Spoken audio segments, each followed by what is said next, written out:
a beautiful Friday afternoon. It's time for girls softball between two Northwest Suburban Conference rivals. Good afternoon, everybody. Bill Hupp alongside my broadcast partner, Blythe Whaley. And Blythe, we've got a battle of two teams that are battling for Northwest Suburban Conference supremacy. This time they face each other in the playoffs. Yeah, it's exciting. They already matched up once this season.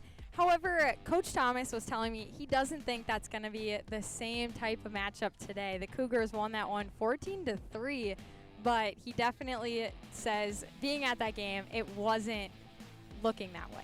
Looks that way on paper, but of course some of those games, they were in that more than they were on paper. Yep, absolutely. Maple Grove, the Crimson, the second seed in this section. They are technically the defending state champions, having won it in 2019, the last time there was a state tournament. Taking on the Centennial Cougars, second ranked in the state with a record of 19-1. They defeated Champlin Park yesterday afternoon to get to the final of the winner's bracket. If it's confusing to you, it's confusing to us as well. Whoever loses this game will go into the loser's bracket, and the final will be played next Thursday.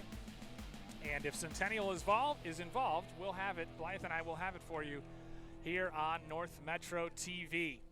Cougars will send their ace to the mound in Helene Craig, the junior, with a record of 7-0, a .97 ERA, 76 strikeouts, and 17 walks. And we'll set their defensive alignment for you right now. In the outfield from left to right, it's Hopkins, Losi, and Chiapetta. On the infield, third to first, Fiddler, Just, Thomas, and Rungan. And the battery is Craig and Ruberg. And it should be a fun one today, Blythe.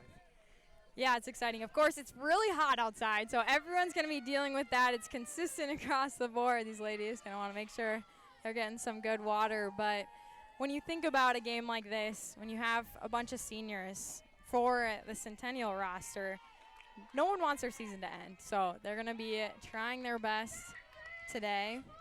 No question about it, and they'll lead off with Elizabeth Berrier. She's known around the team Bizberry.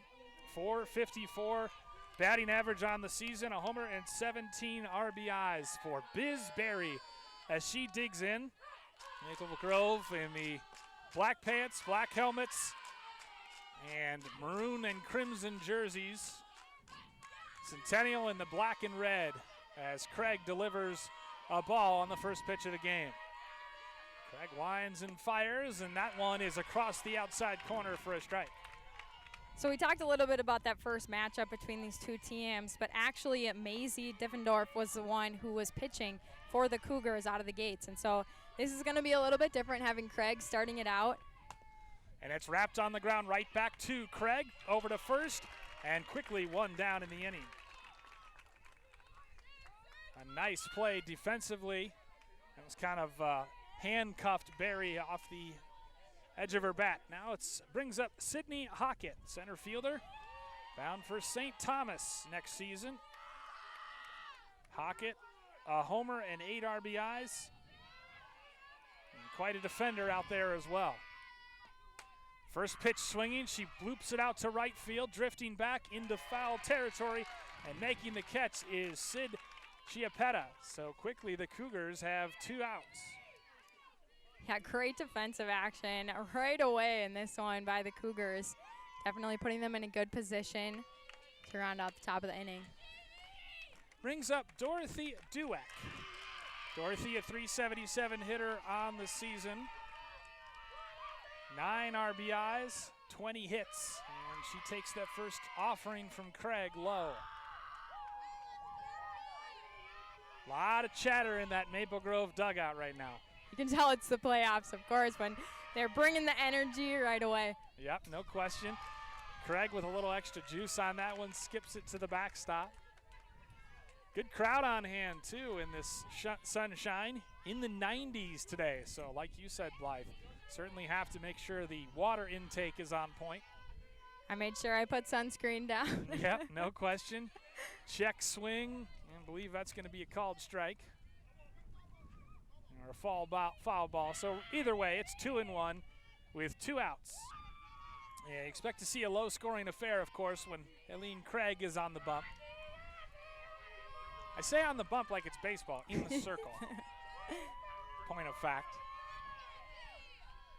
We'll give you Bella Daniels' impressive numbers when she steps in the circle. That pitch is delivered low, and so Dueck is ahead in the count. 3-1, playing third base today. Boys baseball team even watching from the outfield as that one's wrapped foul. Next to our broadcast position, counts even at 2 apiece. Actually, I beg your pardon, counts now full. That runs the count full. So a full count, 2 outs, nobody on. Craig trying to set the Crimson down in order in this first inning. The pitch. Lofted down the right field line, coming in and making the catch is Chiappetta. And Craig retires the side in the top of the first in order. What a way to start this one for the Cougars. Certainly making that top of the inning a short one. Yeah, I mean, softball, it's interesting, the dichotomy between softball and baseball. Softball just so fast and so quick, and it's just so compressed, right? So you can have a right fielder come in and make a play like that in foul territory if you have enough speed. We've seen some fantastic catches this year on the softball diamond. So Centennial will go to work here in their home half of the first inning. Talking with the coaching staff for the Crimson, they were just saying that this is their best part of their game. They're going to defend you well. They're going to have good pitching. And so, of course, they're going to want to try to have some more consistency on offense to get in a good position throughout this game. But if they can do what they do best and hold the Cougars scoreless here in this one, they'll be in a good spot. Yep, no question about it. And as we said, they send Bella Daniels to the mound today, a record of 13-4 coming in, just 27 earned runs allowed. And how about these numbers? 113 strikeouts to 15 walks. That's unbelievable. So certainly Maple Grove has to feel confident about who they're sending to the circle this afternoon. In the outfield, they go left to right with Strom, Hockett, and Werns, and then left to right on the infield, Dueck, Berrier, Ely, and Nelson, and a battery this afternoon of Daniels and Grunig.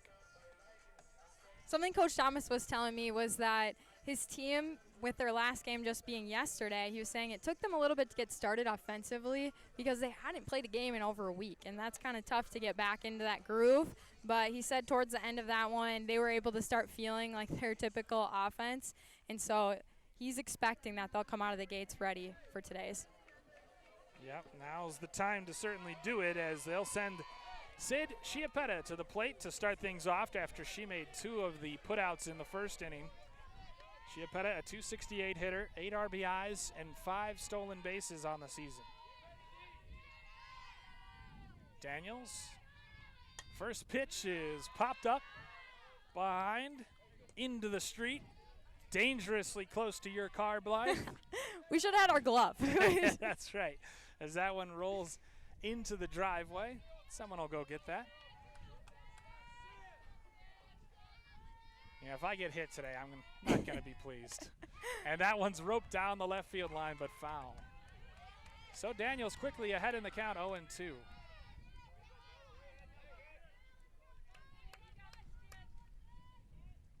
Chiappetta, the table setter for this Cougars team.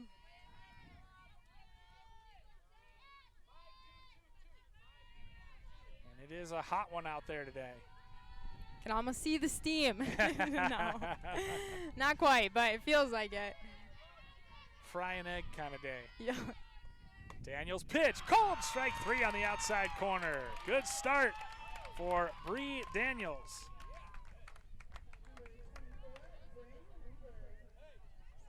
When I say Bree Daniels, of course I mean Bella Daniels. So she sets down Chiappetta via the called strikeout. That brings up the catcher, Bryn Ruberg. Ruberg, a .400 hitter with 2 RBI on the season. So certainly a table setter in her own right. She takes the first pitch a little bit high.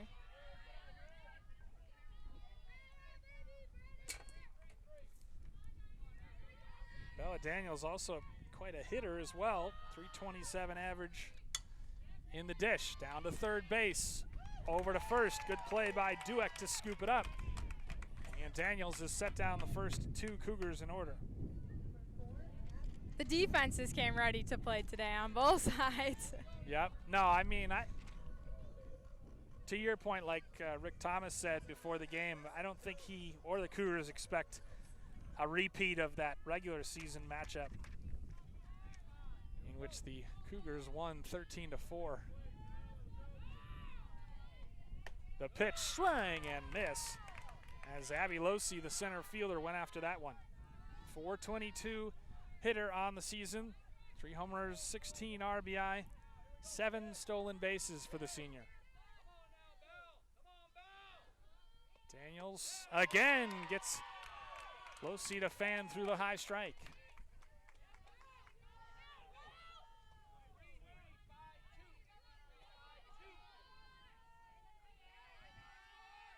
Daniels with the 0-2 delivery. Swung on and missed. 3 swings. And Losey is retired. So Daniels sets down the Cougars in order. We head to the second inning, scoreless between Centennial and Maple Grove here on North Metro TV. Last week, Brandon met a girl on a dating app. One day after work, he finally found the courage to ask her out. No answer. He started to panic. Was he being too pushy? Maybe it was too Hey, sorry I didn't respond. I was driving. I would love to go on a date. How does tonight sound? Brandon tried to play it cool, but inside he knew. A girl so smart, so responsible. She must be a keeper. Roll over. Chance high five. All right. When you adopt a shelter pet, you discover all the things that make them unique. And your mother and...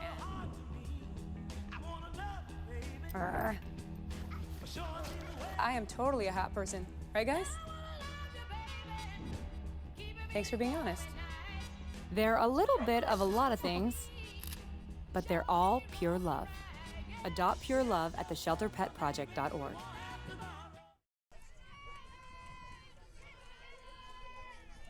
Bella Daniels set down the Centennial Cougars in order in the first inning, and she starts the inning offensively for Maple Grove, stepping in against Helene Craig, who also retired the side 1-2-3 in the first. And Daniels looks at a called strike. Bella Daniels, as we said, a 327 hitter, no homers, 10 RBIs.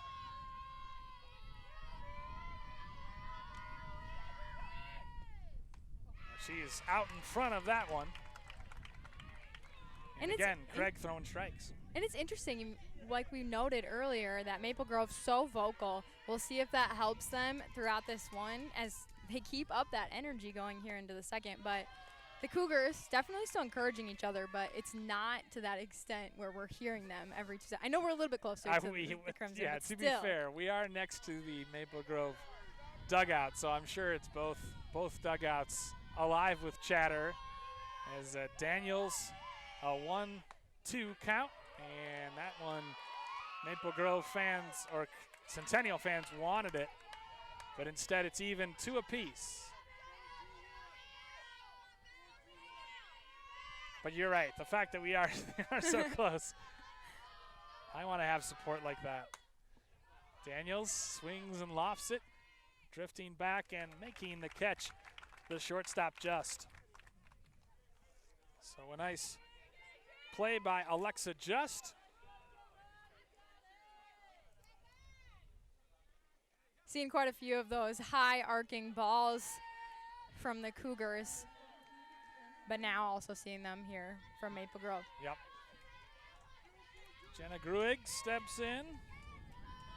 Gruig also a 327 hitter. And she bounds that one to third, scooped up over to first. Nice play by Fiddler. And quickly, there is 2 down in the inning. Ella Fiddler sure-handed at third base, and you really need that in softball because we see a lot of balls hit to third. There you go, the second inning looking a lot like the first inning so far. It's the designated player, Caitlin Casper, next for the Crimson. And she takes a ball. 340 hitter on the season. A lot of 300 averages on this Crimson team. 5 walks, a homer, and 15 RBIs for Casper. Those gold batting gloves, and she hits it on the ground to short. Stabbed by Just. Over to first. Long throw, however. And taking second on the overthrow is Casper. So the first player to reach for either team, Caitlin Casper. E6 on the play. And a courtesy runner.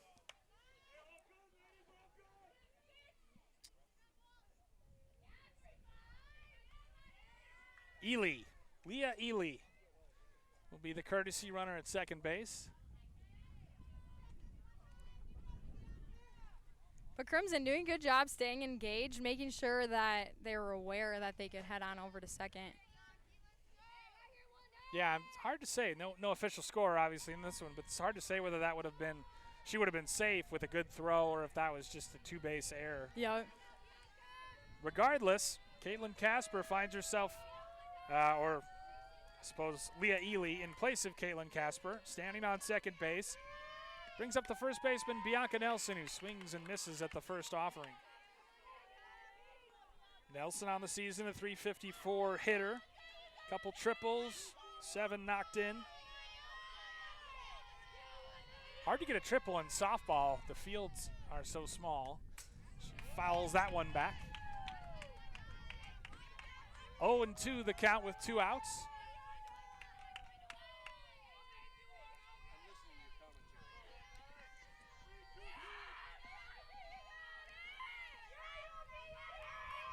Eileen Craig's 0-2 delivery. Swung on and missed. And the side is retired. Craig pitches around an error.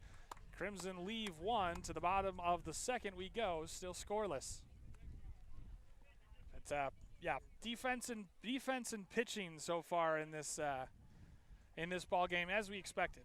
Yeah, and we knew that, especially coming out of the gates, the Crimson had said for sure that that was their strength. I've seen the Cougars play as well and definitely doing phenomenal in that department this season, but today it showed up. It doesn't always happen. Playoffs, you can have those nerves coming into a game and it might not look like it had all season, but both of these teams calm, cool, collected as we begin. Yeah, you always like to see that in playoff atmospheres, right, where you never want the nervousness or the mistakes to impact the game, but it's always nice when you have teams and pitchers and whatnot show up and play, to the best of their abilities, right? Of course, the Crimson getting to second, that could have been one of those moments that the Cougars started to, whether it's doubt themselves, not overly, but just in that second of all of a sudden getting worried or stressed. But, of course, just making sure they got it done. Yep, they settled in, and they made the most of it, so. Ella Fiddler, the third baseman, starting out things.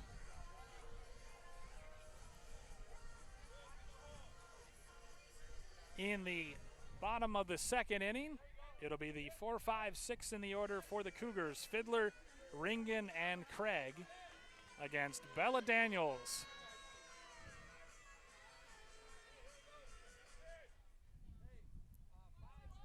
Maple Grove playing Fiddler straight away. And she checks her wristband and delivers. Outside corner taken for a strike.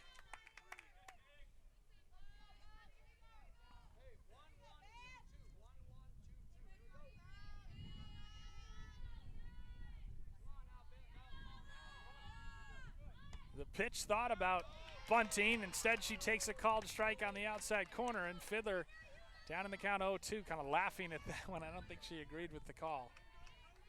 Sometimes that's all you can do. Yeah, you got to shrug it off. Now, did you play softball in college? I didn't. Soccer, basketball, track. So track was the spring for me. Yeah. Wrapped to short and bobbled, and that's going to be, Fiddler is going to reach on the error by Berrier.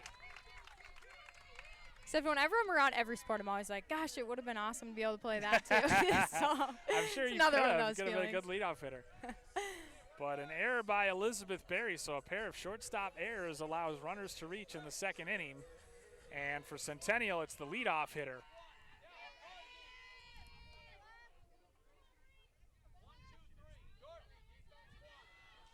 Brings up the first baseman, Maddie Ringen, 429 hitter, a homer, and an RBI. Snap throw down to first, but Fiddler is back.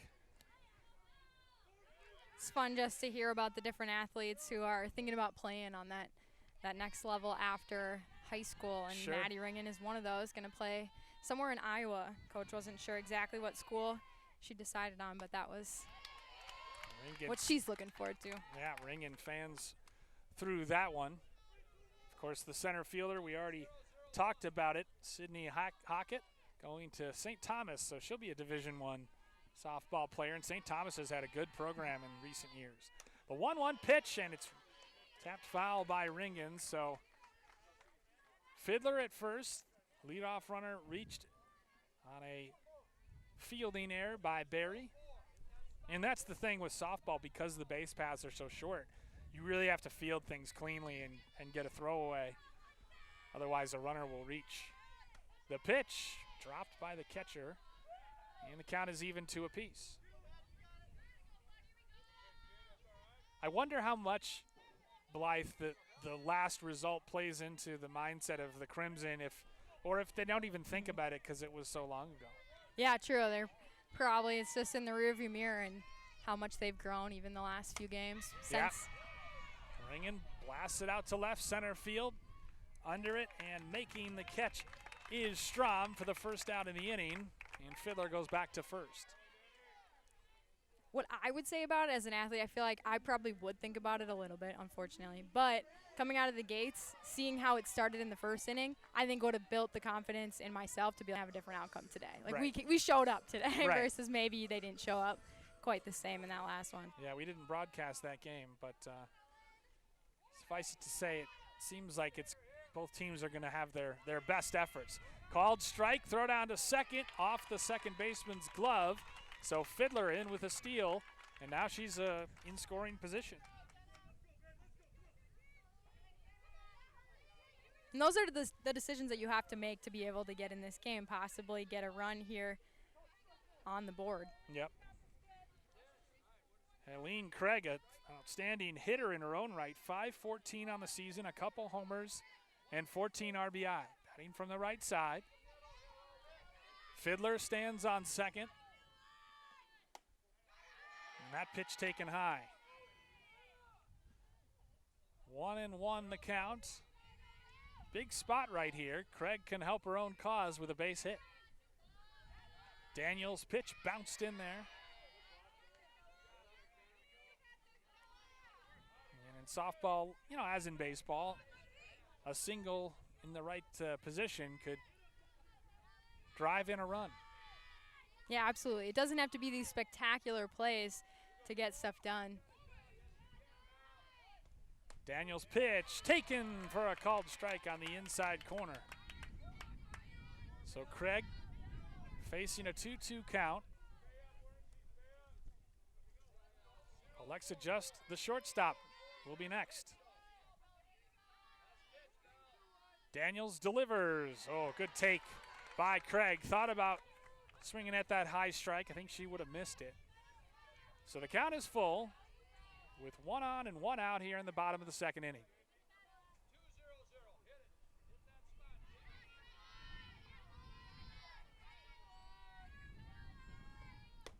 The pitch at the knees. Maple Grove fans wanted the called strike, but Craig takes a well-earned walk. And now Alexa Just steps into the box with 1 out and 2 runners on. And that's what we were talking about, just chipping away. How can the Cougars just get the plays that they need to get around the bases? It doesn't have to be rocket science. You just have to continue to do the next right thing. Senior outfielder Alyssa Schumacher will pinch run for Helene Craig. Alexa Just, a .375 hitter, 5 RBIs and 5 stolen bases for the junior. Now the catcher wants to talk to her teammates as Grunig comes out there. And Grunig gets in the circle. Call out defensive assignments right here. 2 on and 1 out.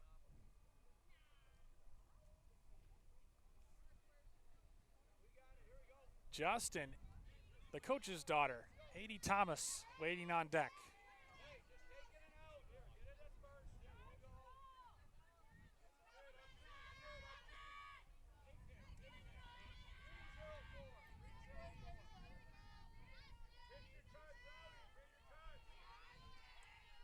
Daniels' first pitch to Just, and she's late. Swings and misses through that one.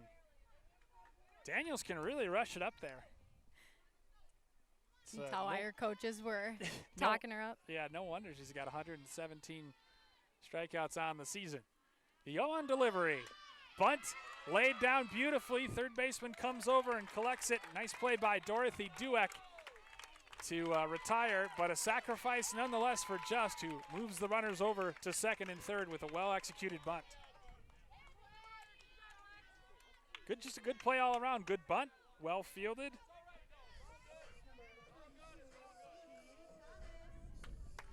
Boy, this is like a song from when we were in college. This could have been one of our walk-up songs if we were playing. Yeah, exactly. Have you ever thought about that, what your walk-up song would be? I know. I'm so bad with song titles, so I probably have, and then I'd be like, which one is that? And try to have to find it and figure it out. Do you know? Oh, yeah, Working Man by Rush. Oh, that's a good one. Great guitar riff at the beginning. Here's a called strike on the outside corner to Haiti Thomas. Thomas, a sophomore infielder. She has runners at second and third with 2 out. Mine actually might be I'm Back by T.I. Nice. Because, I mean, I'm back. Yeah, exactly. That one taken high to even the count at 1 apiece. Thomas, in the game we had earlier this season at Blaine, had some big 2-out base knocks despite hitting low in the order. Daniels pitch. Thomas lofts it, pops it up. First baseman comes over, collides with Thomas, and somehow Nelson able to hang on and make the catch. To the third inning we go. Still scoreless between these Northwest Suburban Conference rivals here on North Metro TV. The family's visit to the forest inspired a beautiful question. Mother, mother, am I a tree? You tell me to stand tall. You tell me to stay rooted. I think I am a tree. My child, of course you are. But what kind of tree will you be? The kind to hug or the kind to climb? Doesn't matter what you choose, so long as you choose to be a tree that's kind. Make the forest part of your story at a park near you. Find one at discovertheforest.org. Meet the scan, a simple procedure whose mission is to detect lung cancer early.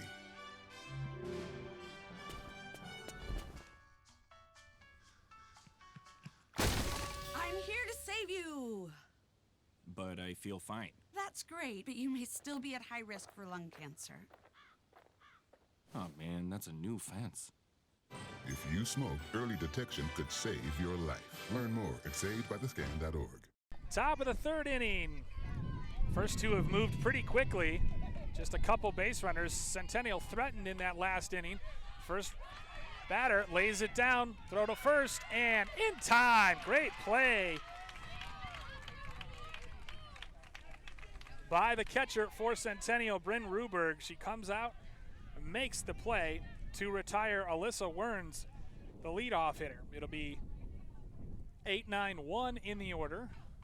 And the Maple Grove head coach, Jim Coltis, wants an explanation on that one. It's actually going to be Danny Strom who's next. So Danny Strom, the left fielder, steps in. What a play. Cat-like reflexes from Ruberg to get out and make the throw. Just had a nice chat with a Maple Grove fan whose granddaughter led the Crimson to the state title in 2018. Yeah, which if you still want to check her out, she's still in state. She's playing for the Gophers currently. Yeah, which is quite a program in their own right. Strom swings through that one.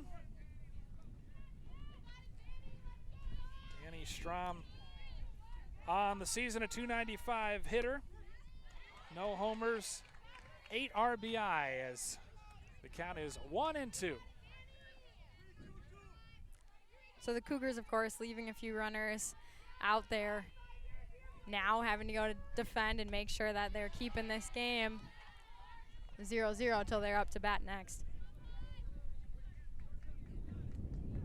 Yep, no question about it. Still no hits. They basically worked around an error and a walk. Bella Daniels did. So each team has committed an error now. Danny Strom has battled back in the count to run it full at 3-2. Helene Craig's 3-2 delivery is fouled back. Blythe, I did a game yesterday, Anoka and Coon Rapids. Yeah. And I'm not kidding you. There were 4 at-bats that had at least 15 foul balls. Oh, my goodness.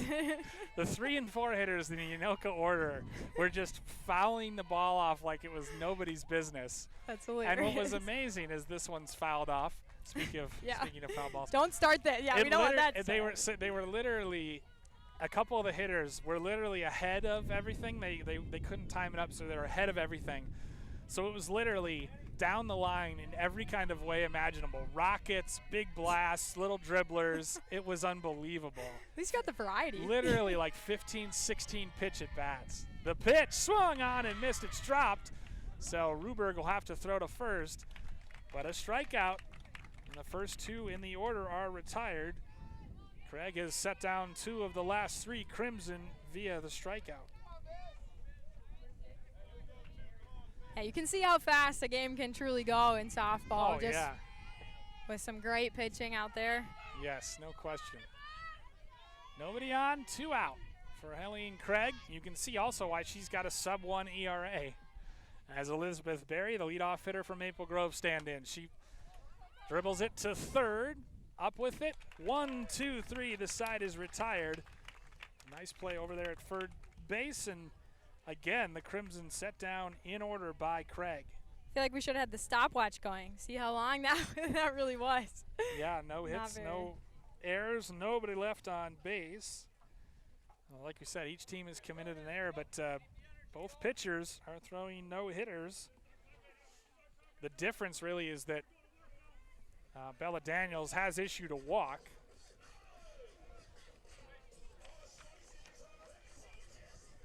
And 80 Thomas was retired to end the last inning. I'm trying to remember, third to first or the catcher? Testing our memory. Testing our memory. Where's the replay? It's all just for the scorebook anyway, so doesn't really matter. Cue replay. Yeah, exactly. Emma Hopkins will lead things off in this third inning for the Cougars. Hopkins, a .308 hitter, 3 RBIs and a couple stolen bases. A lot of seniors on the Centennial team. Centennial, of course, making the state tournament in 2018. So you have, the defending state champs, albeit 2 years ago. Yeah, and when we talk about the Cougars heading to the state tournament in 2018, they ended up getting third, but what's interesting is they didn't have any freshmen on that team, so of course all of these ladies, they didn't experience that. That's the only time in school history that the Cougars went to state. Yep. And now they have that fire in their belly. They got to kind of see it. They were close enough in age that they knew everything, what was going on, to not try to do it themselves. Well, and Rick Thomas is clearly building something good here at Centennial. 0-0 is our score as we start the bottom of the third inning. And Hopkins looks at a strike. Emma Hopkins playing left field today. You can hear the Maple Grove coaching staff calling out numbers in between each that obviously sets up the defense. First and third are in at the corners. playing straight away in the outfield against Hopkins. With the count 1-1, Daniels winds and delivers, and Hopkins, it's a bloop, drifting back and coming in to make the catch. The right fielder, Werns.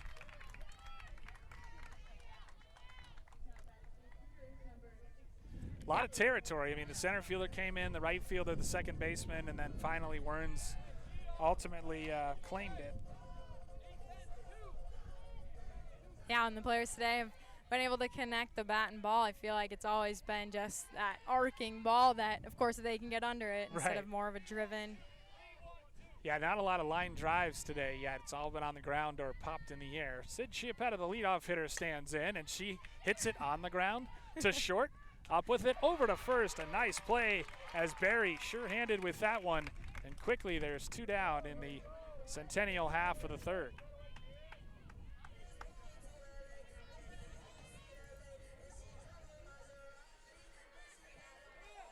Bryn Ruberg stands in with 2 down and nobody on.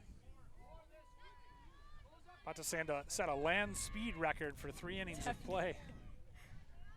But hey, less time in the sun, right, for everybody? Yeah, exactly. Maybe that's why they're doing it. Yeah, they're concerned about everyone's skincare. Daniels pitches and paints the outside corner with a called strike. That's the thing is, like, other than the walk, I mean, we've seen they're just throwing strike after strike, and that obviously forces hitters to look alive and swing the bat. And she does. It glances off of Daniels' glove, but right to the second baseman, Ely, who goes over to Nelson to retire the side 4-3. No runs, no hits, nobody left on base. To the 4th inning we go. Scoreless still here at Centennial on North Metro TV. When I was 10, my mom got deported. We had a difficult time, and I feel that's why I didn't get to finish school. My husband is really supportive in a way that he pushed me to go back to school. She wants to have a career so her kids can look up to her. They both keep me motivated to go to school, and they see that if I do it, like, they can do it too, you know? I feel that everything's possible. Find free adult education classes near you at finishyourdiploma.org. When you look at the number of disasters in the U.S., chances are every area will deal with some kind of emergency in the next decade. And between school, sports, and social lives, chances are you won't be with your kids when it happens. Will they know what to do? Ready.gov/kids has the educational tools and information to make the conversation easy. When the time comes, chances are they'll feel prepared, not scared. So talk with your family today. Sid Hockett starts off the Maple Grove 4th inning against Helene Craig, who is going to UW-Eau Claire. Just a junior, though, and her first pitch is wrapped on the ground. Past a diving Thomas, or not past her. She dives and keeps it in the infield. A nice play by Thomas, but the result is the same. The first base hit of the game.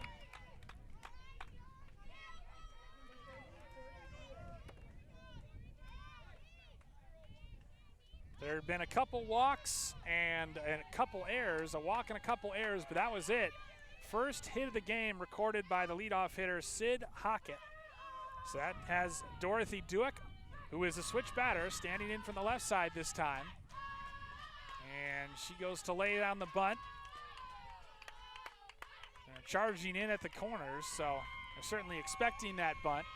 And this is where your defense, Blythe, really has to be on point, because you got to have the second baseman covering, the first baseman, all coordinated. Stabs at it and misses to run the count to 0-2. Oh, is this a mid-bat switch? I've never seen this. This is awesome. Dorothy Dueck, a switch batter, switching in the middle of the at-bat from left to right now that she's down 0-2 in the count, so expect her to swing away at this point. Hockett on first, and that pitch is taken high and wide.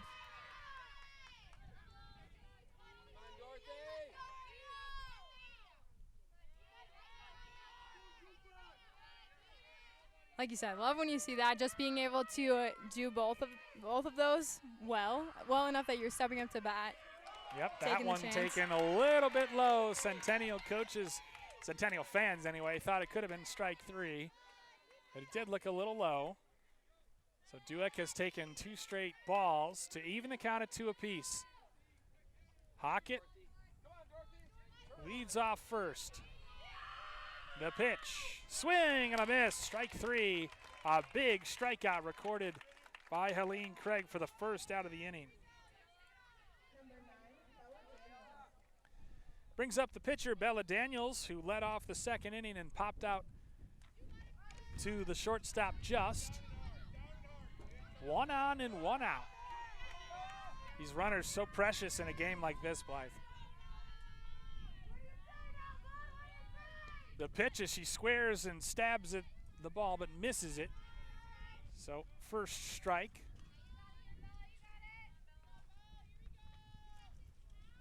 You know, the chatter has not dissipated either. Have you noticed that? Yeah, that's what is so interesting when teams can bring that energy for even a whole game. Yeah. Bella Daniels, the opposing pitcher, takes that pitch high for a ball. Coach Gold's team probably is like that. Just sometimes it's just a personality of a team. You can feel it. And the coaching staff was telling me that they help coach each other. And I think sometimes squaring and missing on the bunt attempt. They've got Fiddler, or rather Hockett, caught up, but Hockett able to advance when the ball was in the dirt.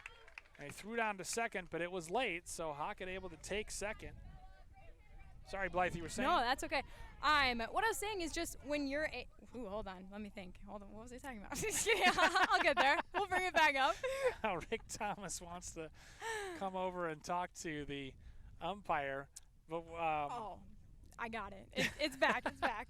The memory is with us. Yes. No, I was just saying their coaching staff was telling me that a lot of these girls help coach each other, and that's been interesting all year. A lot of leaders in that because, dugout. well, when you think about it, most of the time, even in my experience, it's really hard to coach your teammate because, of course, they want to feel like you're talking down to them. If you're able to coach them, that means they're open to it. They're open to taking the feedback, but also your teammate's probably saying it in a more respectful manner than some teammates. So you just can tell how well they're working as a unit. Yeah, that's true. And anytime you've got a lot of good leaders, that always helps because obviously you can't, coaches on the field, as they say, right? But I just think that probably speaks volumes to why they're able to cheer for each other. They're just all in that same mindset of we're just in this together. Now the two umpires conferring on the infield. Thomas, I don't know if he thought that made contact, so it should have been a foul ball, or because maybe he says that, his catcher, Bryn Ruberg, would have caught it otherwise. I'm not sure. But regardless, we're back to action here with the count of 1-2. Hockett still stands on second base.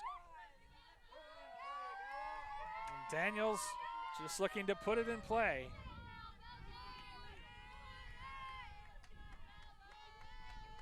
Craig checks her wristband and delivers a pitch. Cold strike 3 on the outside corner. 2 straight Ks recorded by Helene Craig. Runner still stands at scoring position at second base, but now there's 2 down in the inning.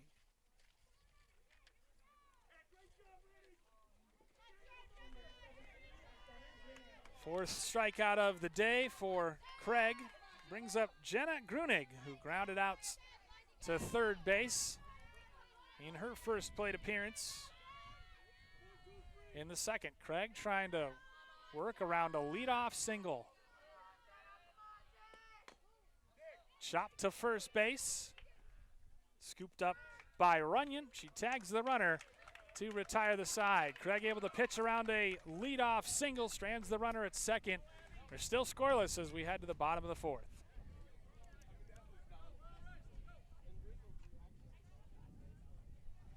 I know we haven't really talked too much about this, I don't think, but the records coming into this game, Centennial only having 1 loss on the season, and that didn't come from a conference matchup. And so also noting that they're 13-0 before heading into sections here. But what's something interesting is this Maple Grove team, 5 losses, but throughout the season, Coach Colts was able to get his 300th win. So you just see, yes, sure, they maybe lost a little bit more this season in particular, but just how much Coach Colts has won. And he's been coaching over 19 seasons, I believe, here with the Crimson. So, of course, bringing a lot of the winning experience to the team. Jim Coltis, interestingly, also the girls hockey coach for Champlain Park Coon Rapids. So, had the pleasure of calling a couple of their games during the season. Jim Coltis just loves coaching, as we've got a pitcher for Maple Grove warming up in what passes for a bullpen here behind the Crimson dugout. Just in case Bella Daniels gets herself in trouble here. But Daniels cruising along thus far, not having allowed a hit. Stranded 2 runners in the second, but retired the side in the first and the third. It'll be the 3, 4, 5 hitters in the inning, in this inning for Centennial. What did we say before the game, Blythe? This is going to be a 1-0, 2-1 game. Yeah, I will definitely give you that credit because you said that, and I was like, yeah, you're probably right, because what we were able to see in that first inning, it really was showing of what these two teams bring defensively and to the pitching circle. Yeah, they absolutely know what they're doing.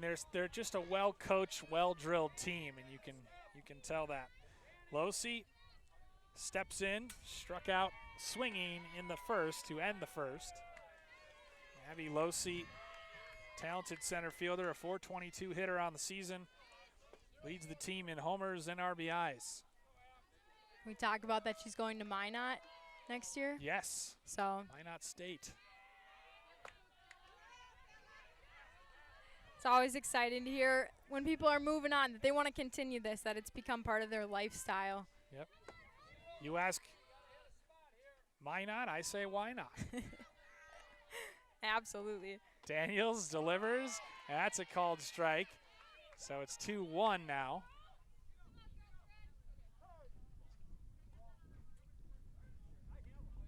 New softball. You see baseball's changed all the time, but softball's not as much. Bella Daniels has recorded 2 strikeouts. Struck out 2 of the first 3 Centennial Cougars she faced, so she knows she had some adrenaline in that first inning. Well, how could she not? Like we said, her teammates are yelling and encouraging her. Yeah. And it's a big game, obviously. That one taken high. Now, the team that loses is not out of it. They fall to the losers bracket, but certainly there's every chance that on next Thursday. Yeah, you'd much rather end your season in the winner's side versus having to go to that. But, of course, at least they know that they still are able to head out there and be able to play one more. It's nice that it's double elimination. Centennial, as Losey takes a called strike on the inside corner to run the count full. Bella Daniels delivers, fouled back.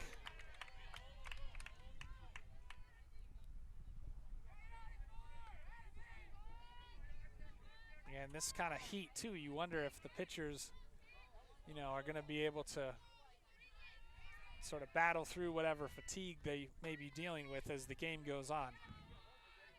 Daniels' 3-2 delivery is pulled foul.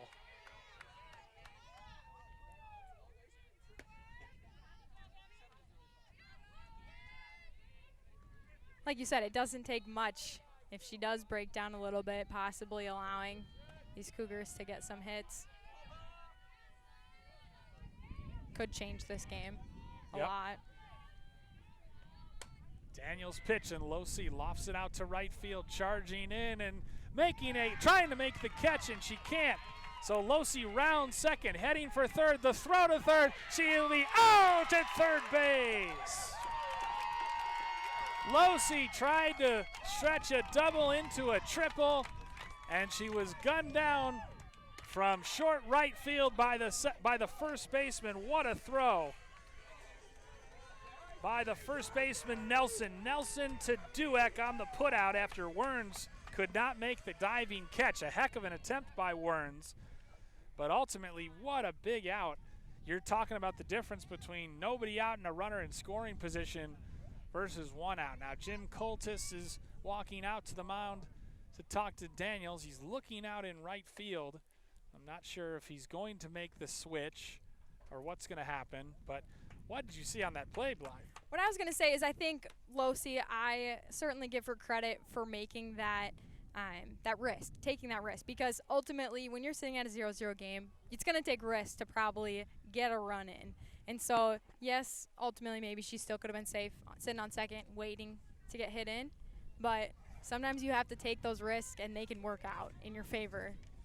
Unfortunately, obviously not this one in particular, but possibly here down the stretch it might come to something similar to that to be the go-ahead run.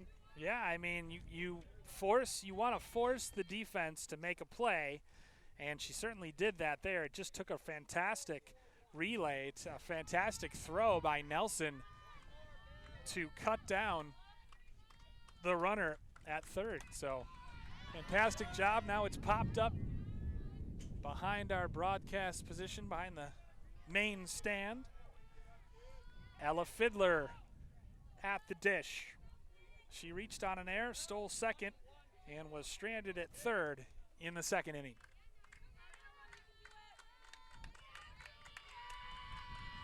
Daniels' pitch fouled straight back.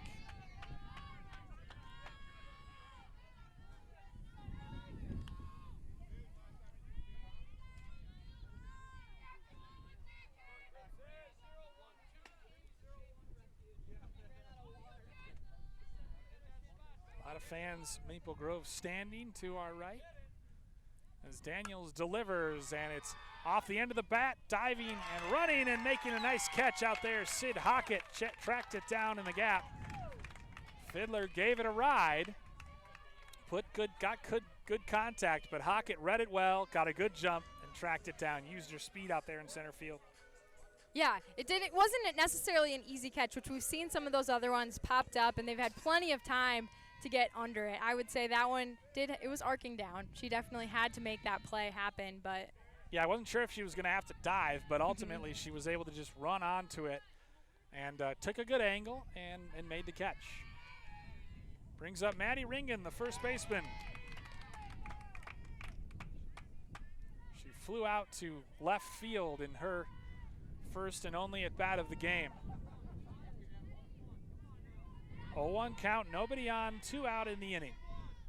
The pitch, called strike on the inside corner. Ringen turned away from it, and she quickly finds herself down in the count, 0-2.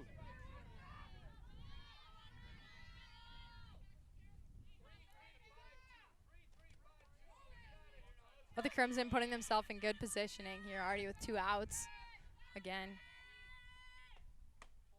Playing some fantastic defense. Coaching staff wanted that called strike, really trying to paint that inside corner. Yeah, they're putting themselves, both teams really playing pretty solid defense today behind excellent pitching, of course. A ball and 2 strikes, 2 outs. Daniels' pitch, swung on and missed. Ringen chased a high one. So Daniels sets him down in order, 1, 2, 3. We go to the 5th. Still scoreless here between Centennial and Maple Grove. I think it's just vapor with flavor. It won't hurt my kid like cigarettes, right? Vaping is safer than smoking, isn't it? There's really not even that much nicotine in them, right? My kid? My kid knows it's dangerous. Get your head out of the cloud. Today, nearly 8,000 kids will start vaping, maybe even yours. Learn about the dangers at talkaboutvaping.org. I know what you're thinking. I need a job. I need a new career. Well, I've been there. I've been there. I've been there. I wasn't happy with what I was doing. After high school, I didn't have a plan. I just wanted to start working. I got laid off twice, but you gotta keep going. You just need the right skills. Find an apprenticeship. I found a 2-year IT program. I found a medical course online. I'm now a consultant in the tech space. You have more options than you think. You can do this. You will find something. You will find something new.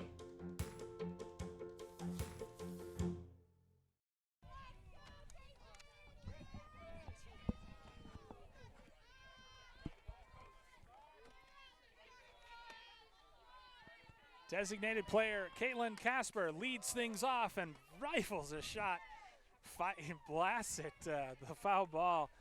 Thankfully, there's a big screen in front of her teammates in the dugout.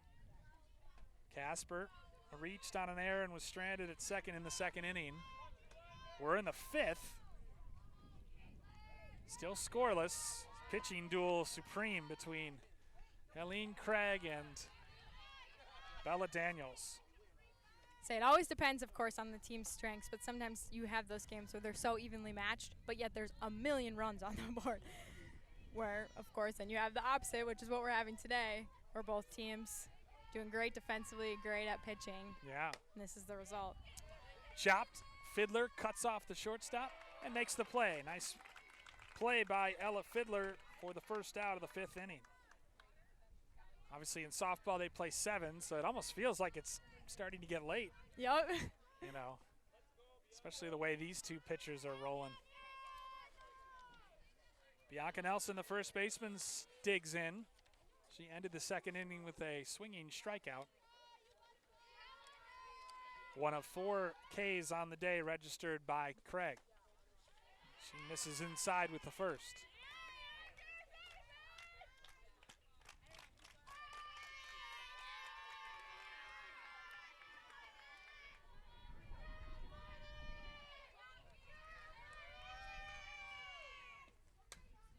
Popped up behind us to the street.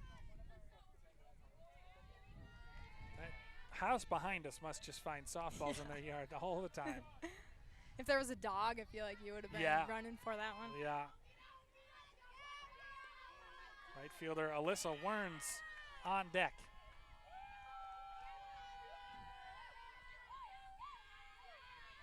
The 1-1 pitch, called strike.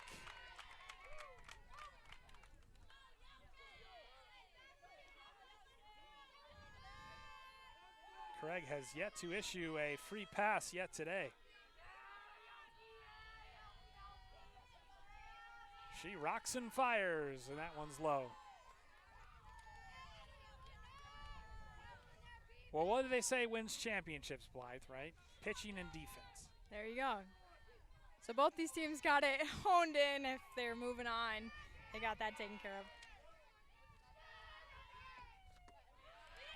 Well, it's just no surprise to see them in the winner's bracket final is my point mainly. That, you know, they're just clearly talented teams with good senior leadership and solid defense behind good pitching. Count is full on Bianca Nelson with 1 out in the inning. The pitch drilled down the right field line, but foul.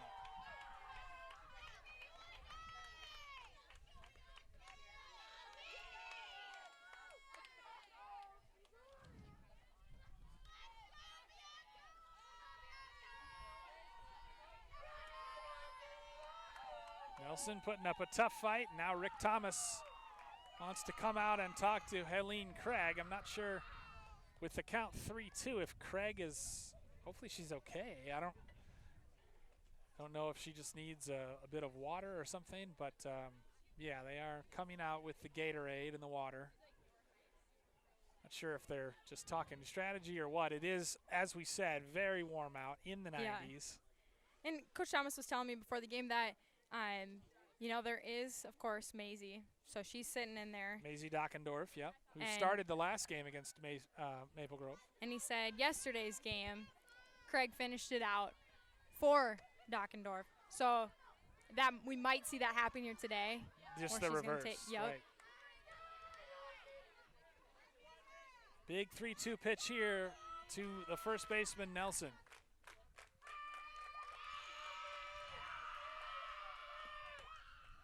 Fouled on back. I wish I had everything I did just cheered that raucously. Yeah. Just even our broadcasting. We just have our fans that are standing next to us. Might be a little distracting for the call, but I'm willing to take that risk. Yeah. 200 all around, left, center, and right here at Centennial.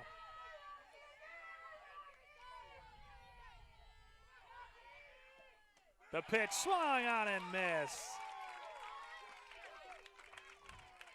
Fans are excited here. That's a big strikeout recorded by Craig. So the first two in the order retired here in the fifth. Brings up Alyssa Werns.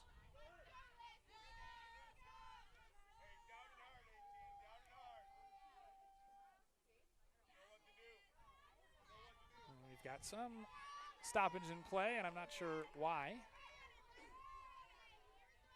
Do you know what it is? No, I'm not sure either.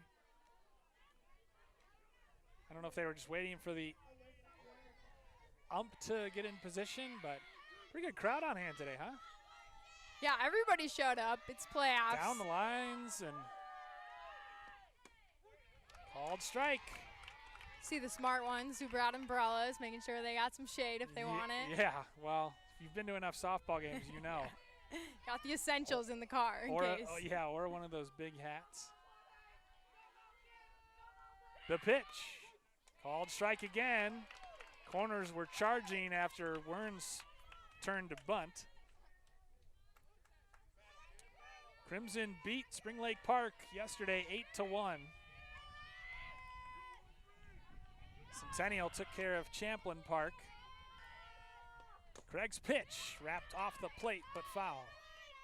Which, to your point, of course, Maple Grove yesterday having 7 going around the bases. You know, number 8 you said for Maple Grove, and then 7, of course. Spring Lake Park's a decent team too. Called a couple of their games this year on North Metro TV. 0-2 the count, 2 outs, nobody on.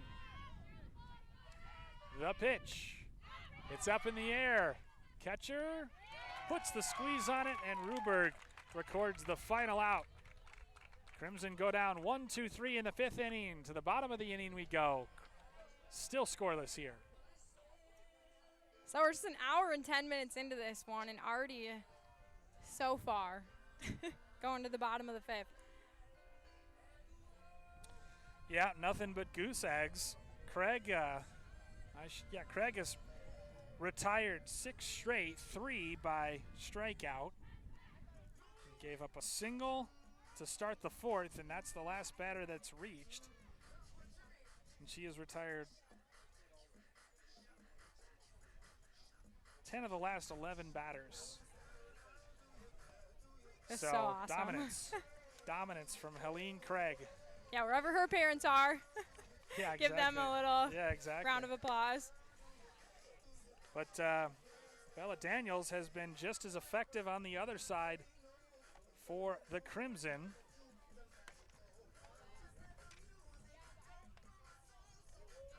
She'll face 6, 7, and 8 in the order for Centennial in this half inning. I feel like I'm at a wedding hearing Cupid Shuffle. That's so true. Well, maybe they're trying to make up for lost time. A lot of weddings didn't get to happen because of COVID. Now they're like, we'll just bring the wedding atmosphere here. Yep. Each pitcher is allowed just a single hit, as it'll be Helene Craig to start things off in the bottom of the 5th.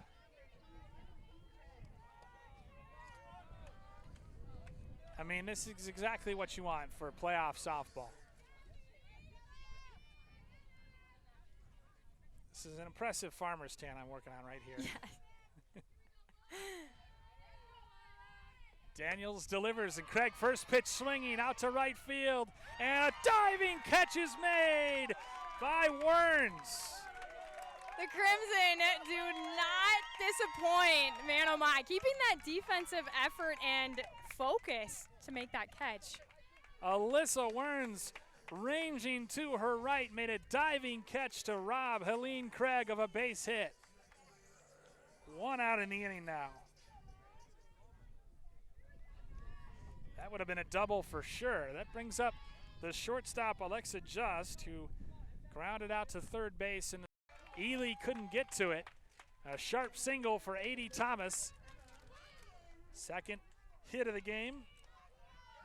And so Thomas stands at first base with 2 outs and brings up the 9th hitter in the order, Emma Hopkins, the left fielder. Hopkins flew out to right field in her first plate appearance. So Centennial had a little bit of a slower start offensively, even in just the game yesterday, like we're talking. And they got 4 of their runs in the 5th. So if it's anything like yesterday's game, this might be their inning. Yeah, maybe they just get better as the game goes along. Hopkins swings and bloops it to Ely at second base. She makes the grab to end the inning. One hit, one left. To the 6th inning we go. Still scoreless here at Centennial. Wait a second. Do you know who I am? Julia. Hi. I just wanted to talk to you about what happened with those 2 girls in 8th grade. Oh, yeah? That one day at PE when they were like yelling at me and then you just linked arms with me. I don't think you know how much like that helped me because like I finally like knew that I had somebody.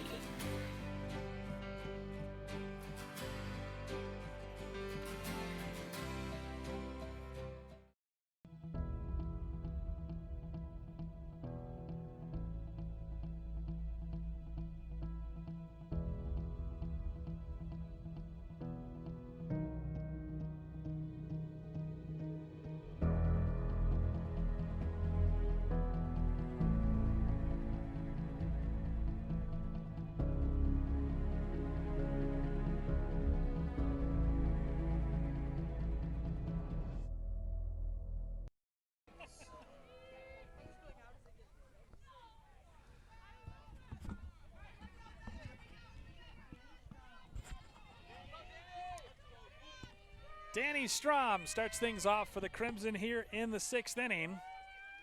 Crimson need runners as that first one gets past Ruberg, but for ball 1, Helene Craig. 5 strikeouts on the afternoon, has retired 10 of the last 11 Maple Grove hitters that she's faced. Pumps across the strike right here. It'll be Danny Strom, and then Elizabeth Berry and Sid Hockett. Bottom of the order, and then the first 2 hitters in the order for Maple Grove. The pitch. It's kind of a swinging bunt single, and it goes foul. Almost an accident. So the count now 1-2 on Danny Strom. Strom struck out swinging in the 3rd in her only plate appearance. We thought it was going to be different than the 14-3 first meeting between these two, and it certainly has been. Centennial, you mentioned 19-1 in the season. Their only loss to Delano, a good Delano team. Swung on and missed for strike 3 and the first out of the inning. Delano has a player who's going D1 somewhere who has like 16 home runs. Oh, wow. And like 60 RBIs. It's just killing This is it. insane. It's just like more than most teams, I think. Yeah, right. Very, very impressive. 6th strikeout of the afternoon for Craig. She winds and fires and gives a strike to Elizabeth Berry. Biz Berry. 0 for 2 on the afternoon. Grounded out to Craig and the 3rd baseman, Fiddler. And she turns to square and pulls it back, swinging to the right side. Boy, the Centennial fielders aren't messing around chasing these foul balls. It is impressive, the hustle to try to track these down. Maybe they were inspired by Wern's fantastic catch out there in right field. I just counted up how many home runs Centennial had. I think they only had 11 total for the team this year so far. So like you were saying, that girl having, what'd you say, 14? 16. 16, oh my goodness. And herself. 60 RBIs. Wow. They beat Centennial 5-1. So you know if they beat Centennial 5-1, they must be pretty good themselves. Definitely. 0-2 the count, 1 out, nobody on here in the Maple Grove half of the 6th. The pitch, high and wide. Craig putting a little extra on that one.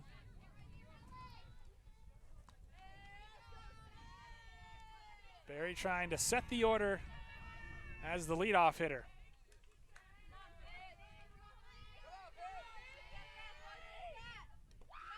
And she bounces it in there.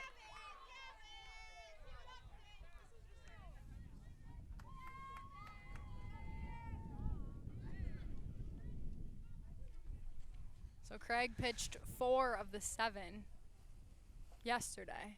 So she already had a fair amount. The umpire is talking to Helene Craig, and I'm not sure what about. Maybe an illegal pitch? I don't know. Rick Thomas is out. I mean, if you're Rick Thomas, this is the kind of game that could make you lose your hair. Yeah. If he wasn't already bald. Helene Craig talked to the ump, and now the ump is talking to Rick Thomas. And I'm not sure what they're going to say.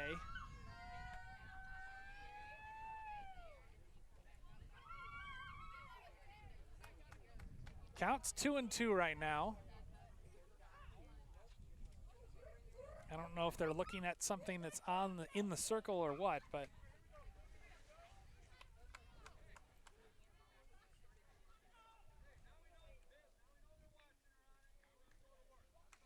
so it definitely is something with Craig. Yeah, some illegal pitch, something. Jim Colt, as you can hear, is saying now we know they're watching her. For what? We're not sure. The count is 2-2 with 1 out. The pitch taken. Oh, and that looked pretty good from our vantage point. Certainly the Centennial fans wanted it. But instead the count is full, 3-2.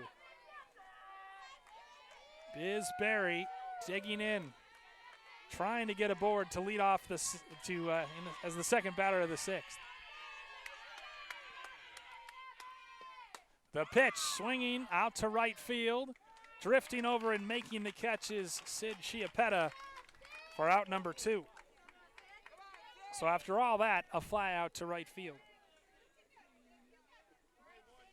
Brings up Sid Hockett, St. Thomas recruit. The only hit of the game, a single to lead off the 4th inning. She also flew out to left field.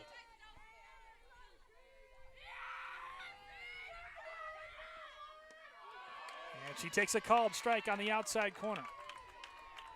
And of course, when you're talking about just hits in general, it builds confidence knowing, hey, you were able to have that happen earlier today. Mm-hmm. Against the same pitcher. Yeah, Division I softball player. Standing in the crouch, and she hits it off the end of the bat. Fiddler comes over and makes a nice throw to first base to retire the side. Crimson go down 1-2-3 in the 6th. We head to the bottom of the 6th. Now it's the Crimson's turn to try to keep this a scoreless game.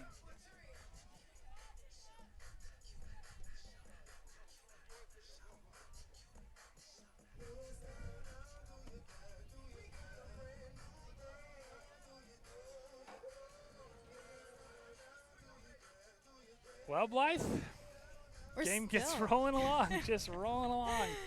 I wouldn't mind seeing these two teams tangle horns again, lock horns, whatever the saying is, next Thursday. This has been very entertaining. Yeah, both of these teams Great defense have brought it, and I feel like you wonder what would that look like if they were having that rematch, because of course such a different game than we saw, or at least that we know of, from that first matchup they had, that 14-3 game between these two. And so knowing what did they learn, what have they grown on since then, but just even once you've played a team, you kind of know some of their strengths.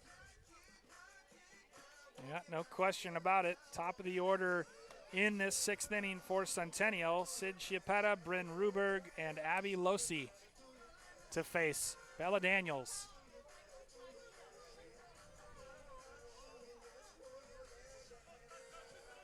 Just shy of an hour and a half in this one as we're heading to the bottom of the 6th.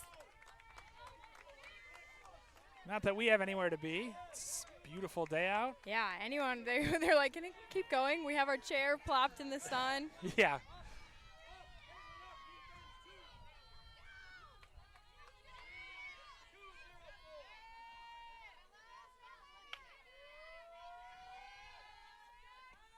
Daniels' first delivery to Chiappetta is high.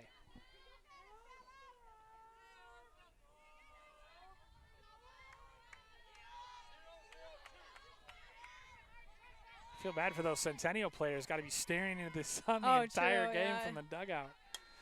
Ciapetta swings and pops it up on the infield. Coming over to make the catch is Dueck for the first out.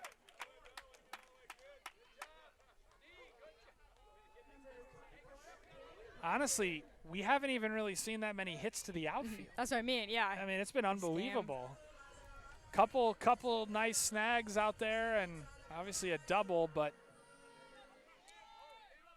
yeah, not much has escaped the infield even this afternoon.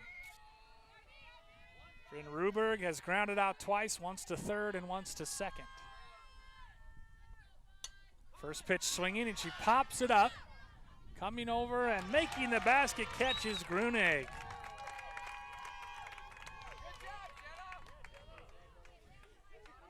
Nice play right in front of the Centennial dugout. Brings up the center fielder, Abby Losi. Losi had that double, but then was thrown out 3-5, trying to stretch it to a triple. Jim Coltis saying no doubles. Struck out in the first, her first at bat, and then had that double. One of just 2 hits on the afternoon for Centennial.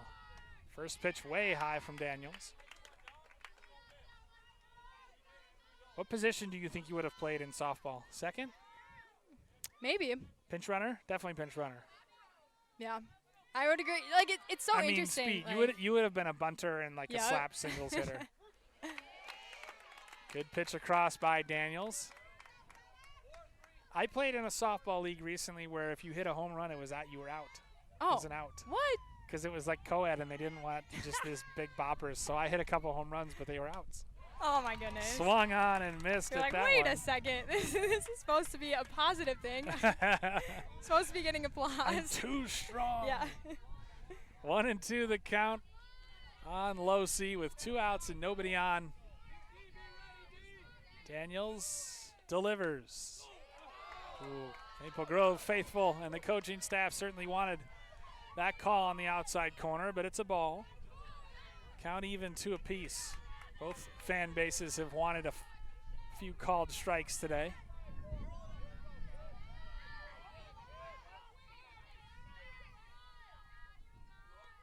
The pitch swinging, Losi to the gap in left center field. It gets down. 2 bounces and then off the wall, and Losi will cruise into second with a stand-up double.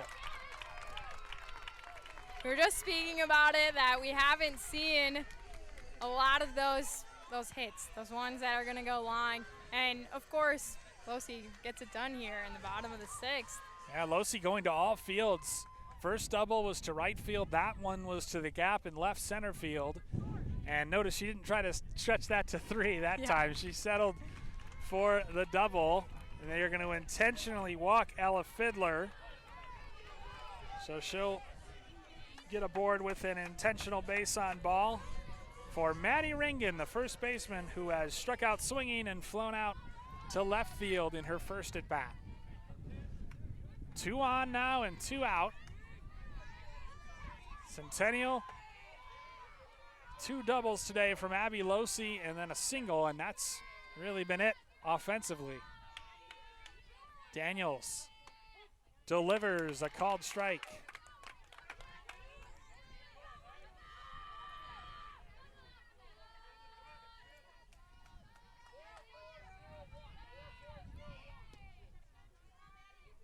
Maple Grove trying to keep this a scoreless game as Ringen turns away from that high delivery.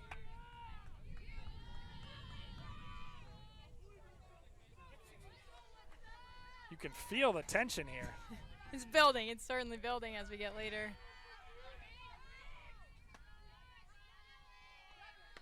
The pitch. Throw down to second. They've got Losi hung up. Throw to third. And she is out at third base. Losi thrown out at third for the 2nd time this afternoon. And that ends the inning. We head to the 7th. Still no runs across for either team here at Centennial. Yeah, Sam, Elmo. Oh, hey, Julia. You ready to play band with us? I'm going to play my clarinet. And Elmo's gonna play his drum. Drum loud. Oh, well, you know what to do, Julia. Julia knows. With Julia's autism, loud sounds can be too much. But she still loves to make music. Play band. Early screening for autism can make a lifetime of difference. Find out more at screenforautism.org.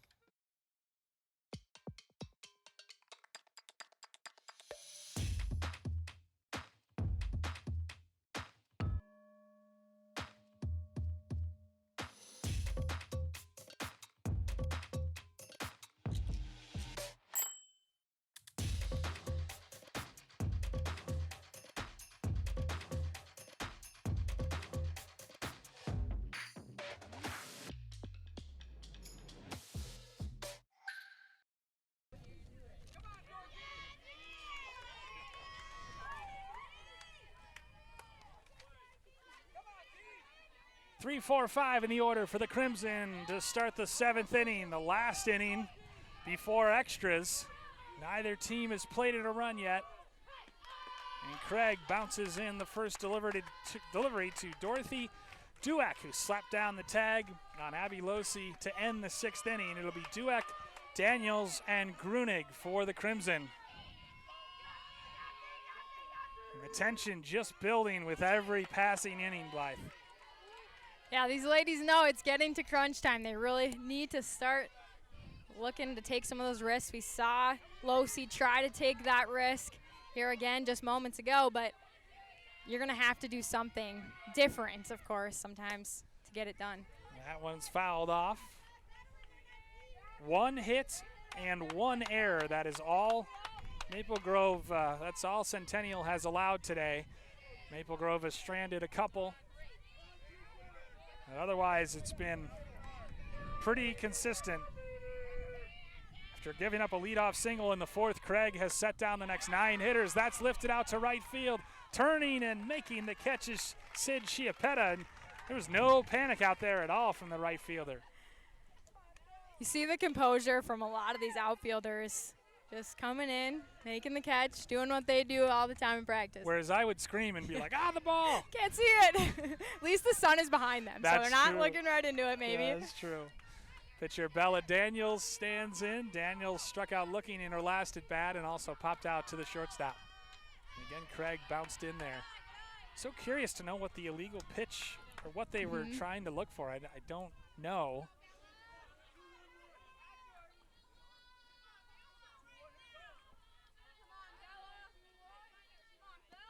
Craig's pitch bounced right back past her. Thomas moves over to snag it over to first in time to get Daniels. Nice play by A.D. Thomas. 4-3 on the putout. Just 1 out shy. Rounding out. Craig has retired 11 straight, 4 by strikeout.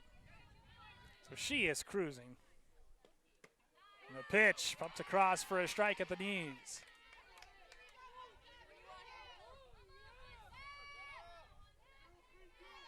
And the breeze gets going. It's actually not, it's not terrible out. Without it, I'm not sure. We might have. That's true. That one is fouled off to the left. I mean, it was a joke in that Anoka game. It was just like, okay, that is literally the 8th straight foul ball. They were laughing about it. It was crazy. And then I think one batter worked a 16-pitch walk. Oh, my gosh. Came back from 0-2 down. Centennial faithful thought that was on the inside corner. 1-2 the count, 2 on, nobody out. No, the other way. 2 out, nobody on. Scratch that. Hold on. Bring it back. You know, when you say as many things as we have, and that one's blooped to third. Ringen picks it up, flips it to Thomas. Safe at first. A little bit of indecision. The pitcher and the first base not sure who was going to snag it. Good hustle by Jenna Grunig, the catcher, to beat it out for an infield single. So now it's Caitlin Casper. And Centennial just hopes that they can work around this. Jim Coltis is consulting. I don't see any changes, though. Designated player Caitlin Casper about to step in. Casper reached on an error in the second and also grounded out to third to lead off the fifth. We're in the seventh. Still no score between these fierce Northwest Suburban Conference rivals. Craig's pitch. Taken for a ball. Good eye by Casper.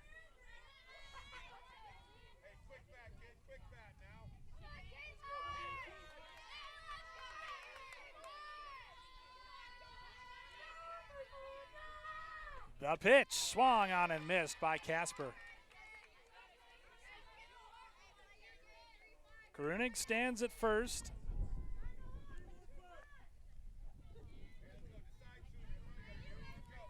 These pitchers just bringing it out, making it all the way to that seventh inning. The pitch, throw down to second, runner's going, and she slides, and she is tagged out to end the inning. Grunig caught stealing. Good throw by Ruberg, and the side is retired. Bottom of the seventh coming up. Last at bats before extras for Centennial. You know what I feel like I've noticed is just even when you think of this last inning that Centennial was up to bat, they were able to start to get a few more hits than they had throughout. So I feel like possibly, again, maybe gaining some momentum. Sure, it had some great defensive plays. Of course, that snag that we continually talked about, that beautiful one there in outfield. By Werns, yeah. But possibly able to get it done. I feel like they have shown that they're able to get some hits here against Daniels later on. Really, two caught stealings to end each inning, each of the last half innings. Yeah. So that one went 2, 4, 5. So Maddie Ringen will lead off things for Centennial. Cougars 19-1, but in one of their toughest battles of the year right here.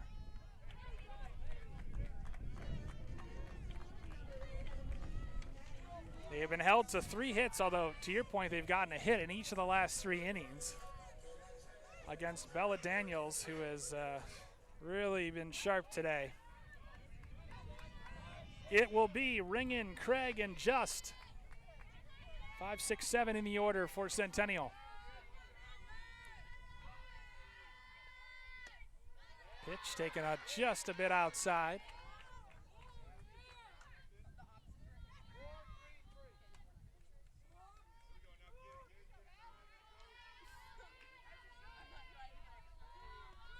The pitch roped into center field, past the diving shortstop Berrier, and the lead runner is aboard for Centennial here in the 7th. Knew I had a good feeling as we head into this 7th inning as the Cougars head up to bat, but Ringen in. Yeah, we'll see. Ringen, I think they may get a courtesy runner. Well, they won't. Thought maybe they were going to.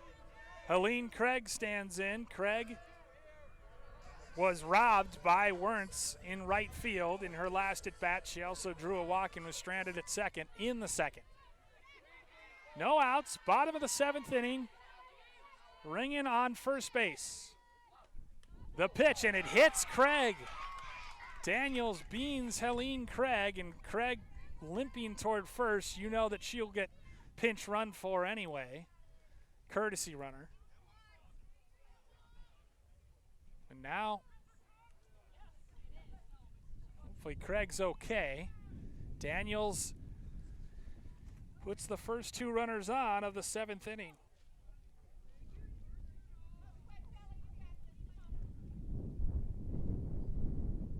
So runners at first and second, nobody out. Team meeting in the circle. And a pinch runner for Craig. It's tough, just the spot that she got hit kind of around that knee, so it definitely makes it even harder probably to walk. Well, and she's got to step hard with that leg too when she pitches, so she'll try to make sure she's okay. Hopefully get some ice, which would feel good regardless on a day like today, but For certainly sure. needed for what just happened. Alyssa Schumacher takes Craig's place at first. So Craig, Crimson in at the corners, back at double play depth in the middle of the infield. Alexa Just, who has grounded out twice, 0 for 2 today, stands in with runners at first and second. The pitch bunted high to the street behind us. So certainly trying to play small ball and move the runners into scoring position. Crimson anticipating bunt. Now the coach is really dialing in the defensive calls here. Turning and laying it down foul, so Just knows what she wants to do, obviously, but she's 0-2 in the count after 2 unsuccessful bunt attempts.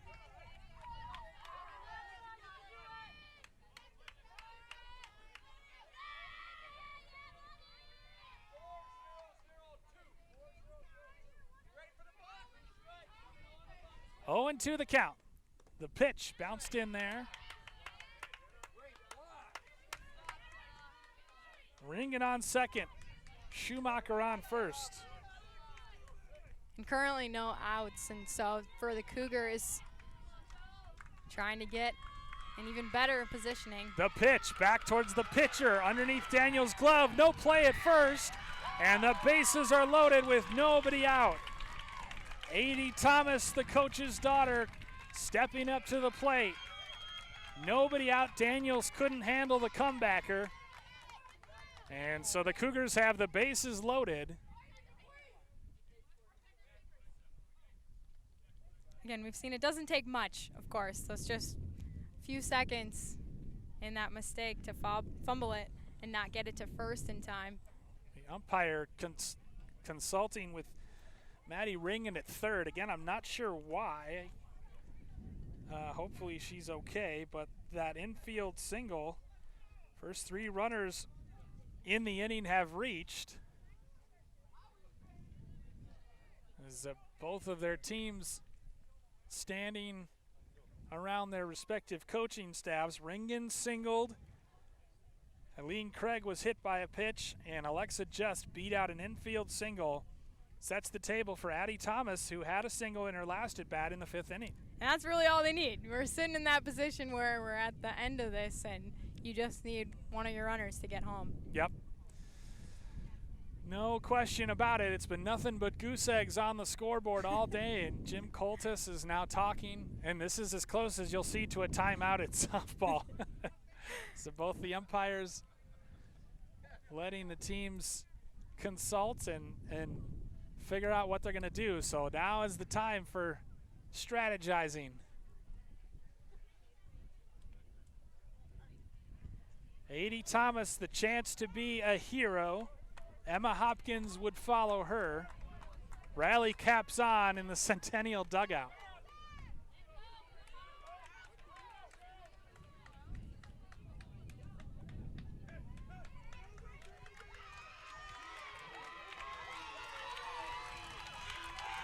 Crowd comes to life here at Centennial. What's important to note as well is, of course, there aren't any outs on the board. There's 3 runners on base. Cougars have some life in them here late in the 7th. Yeah, no question. Ringen at third, Schumacher at second, Just at first. Thomas 1 for 2 today, including a single in the 5th, and that was a sharp single. Bella Daniels trying to keep this a scoreless game. The pitch, Thomas fouls it back, and I'm sure, Blythe, you would have had it. Yes, had I this was ready. Fence not been there.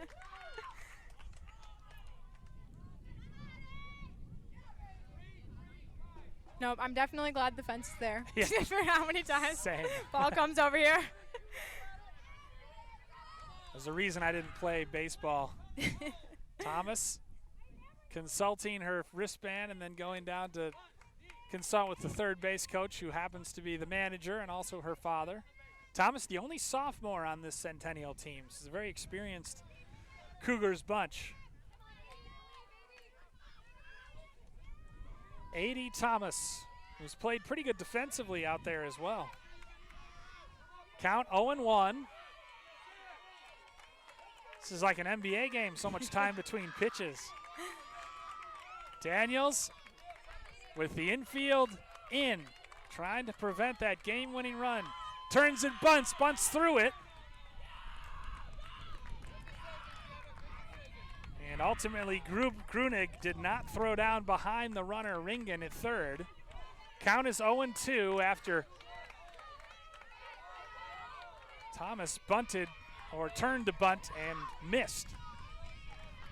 What a big strikeout this could be if Daniels could get this. The pitch, blooped into the air, caught by the second baseman Ely for the first out of the inning.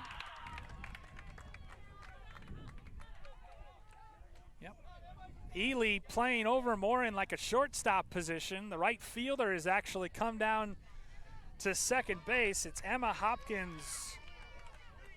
A massive pop out recorded for the first out of the inning. Emma Hopkins stands in. She's 0 for 2 on the afternoon.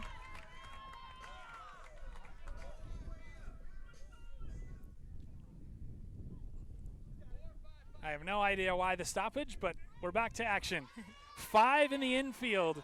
It's kind of like the Tampa Rays defense. Yeah. 5 infielders and 2 outfielders against Hopkins. She turns the bunt, bunts it right back to the pitcher. The runner, score! He's out at first, out at home. I'm so confused by the cheering to our left. The force out recorded 1-2 at home. Ringen slid in, but they got the force at home. Bases are still loaded, but now 2 out in the inning after that bunt by Hopkins went right back to the pitcher. Force out recorded 1-2. Hopkins aboard at first now. Ringen out at third.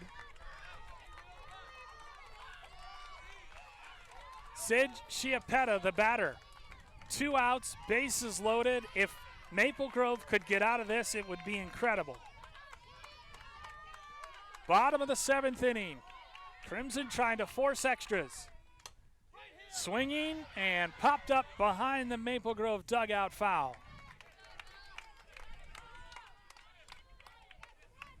Schumacher at third, just at second. Hopkins at first.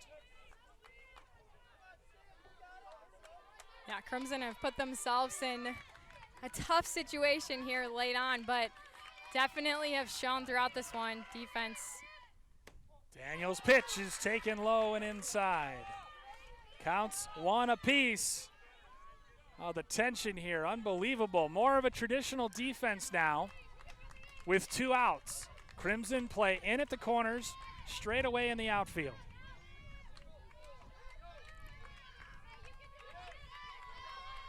Daniels rocks and fires, and that pitch is taken low by Chiappetta. Chiappetta on the day, 0 for 3. Struck out, grounded out, and popped out. A 400-plus hitter coming into the game. 2-1 the count. The pitch, grounded to third, over to first, and the side is retired. The Crimson force extra innings, getting out of a bases-loaded, nobody-out situation. To the 8th we go. Extras here at Centennial, still scoreless.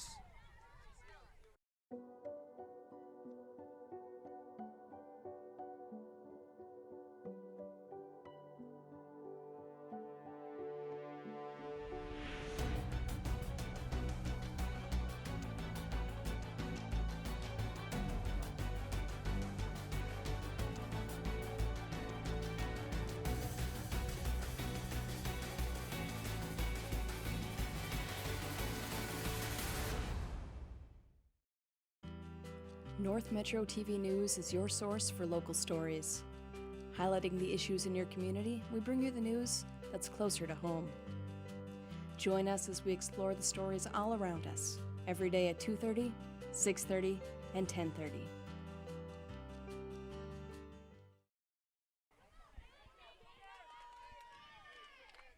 Extra innings here at Centennial. Helene Craig still in there for the Crimson. That's a good sign after the hit by pitch she took in the last inning, Blythe. Yeah, of course. You see her perseverance, wanting to make sure she's out there for her team, help them try to find this victory that they're seeking. Caitlin Casper leads off, and she hits a base hit.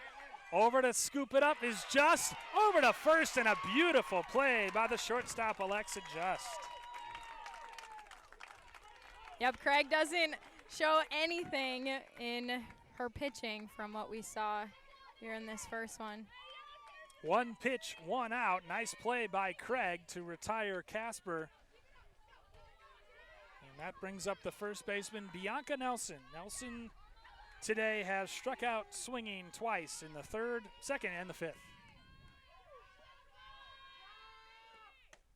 Craig paints a strike. 2 of the 6 strikeouts recorded on the day by Craig. 0-1 the count, 1 out, nobody on. Craig, yeah, not showing any adverse effects from that foul ball. Oh, boy. Yeah, that homeowner casually watching the softball. Someone should have said heads up. True. I didn't know anyone was out there. I didn't know he was standing in his driveway. So Nelson quickly behind in the count, 0-2. Craig's delivery. Wrapped, and a nice spear by Craig. Over to first in time, plenty of time for the second out. So we just saw how long the bottom of the 7th inning went. Now 2 quick outs here for the Cougars in the top of the 8th. Crimson might be back on defense real soon. Of course, I could have also just given the kiss of death for a broadcaster.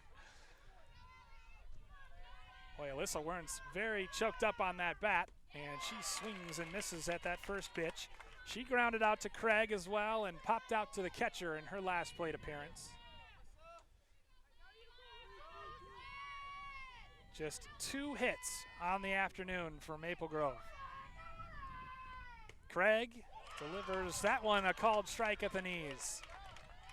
Nelson turned to, or Werns rather, turned to bunt, pulled it back, but took a called strike anyway. Counts 0-2. No balls, 2 strikes, 2 out. Craig swings and misses.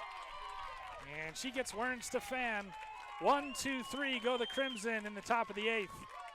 It's the Centennial Cougars' turn to bat in the bottom of the 8th.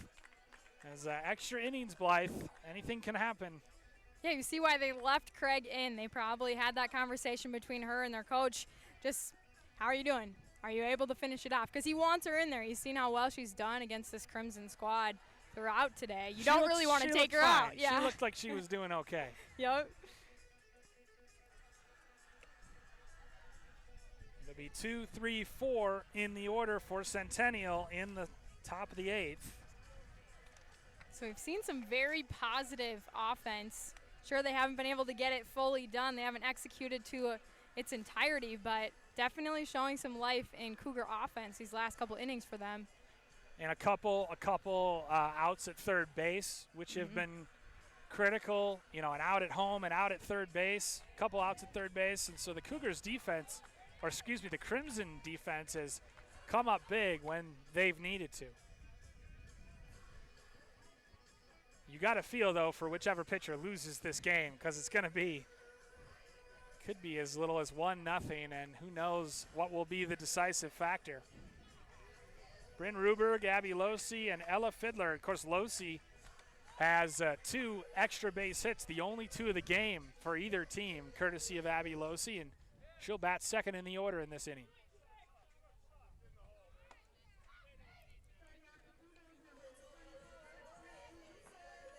Bryn Ruberg, 0 for 3, grounded out twice and popped out to the catcher Grunig. Bella Daniels still in there, having scattered 4 hits and pitched around an error today. Make that 5 hits. Centennial, no runs, 5 hits and an error. The bats have come alive a little more as the game has gone on. And that first pitch taken at the knees for a strike.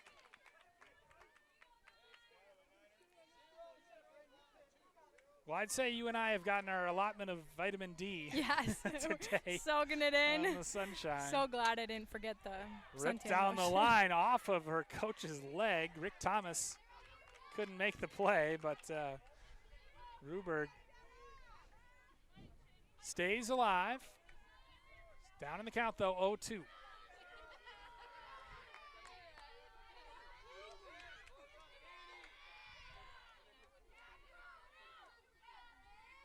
Daniels pitch high. It's almost strange to call balls because so many these pitchers have been so accurate all game. Each having issued just one unintentional walk. Daniels rocks and fires. Called strike 3. I think Ruberg might have thought it was low, but it looked pretty good from here. Big strikeout for Daniels to start the 8th. Brings up Abby Losi. See how they defend her. She's hit 2 doubles today, so certainly trying to play no doubles defense. Losi has doubled twice, but also been thrown out at third twice today. The pitch taken low.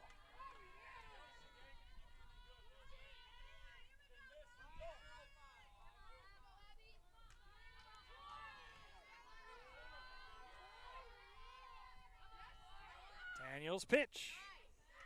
Good eye from Losi. Ella Fiddler, the cleanup hitter, to follow.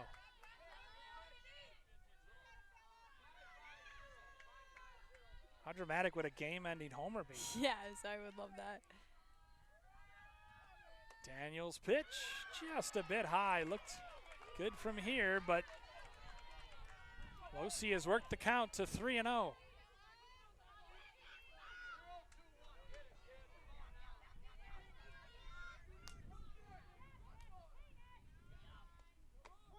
The pitch called strike that time.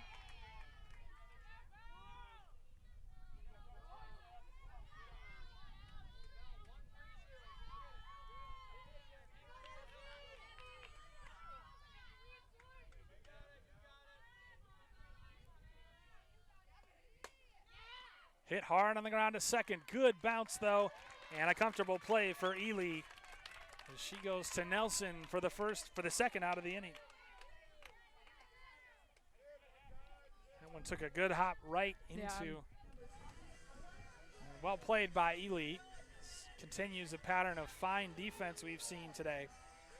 Ella Fiddler was intentionally walked in the 6th and also reached on an air and fly it out to center. Hard hit ball. So she's had some good swings on it as she looks at a strike.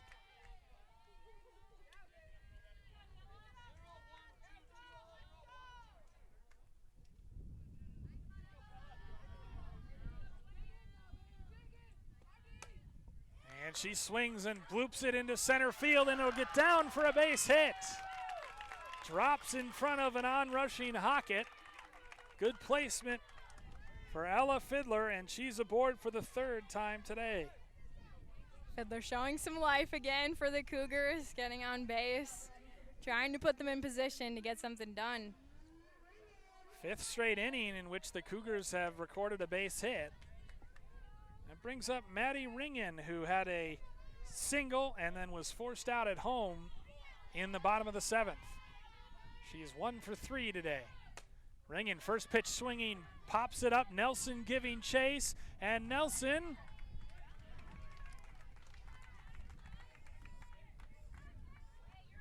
does not make the catch. I had to wait. I couldn't tell. Blocked by the dugout. I assumed an explosion of cheers if she had, but Ringen's still alive. Some of the sight lines a little blocked here. Crowd still really good.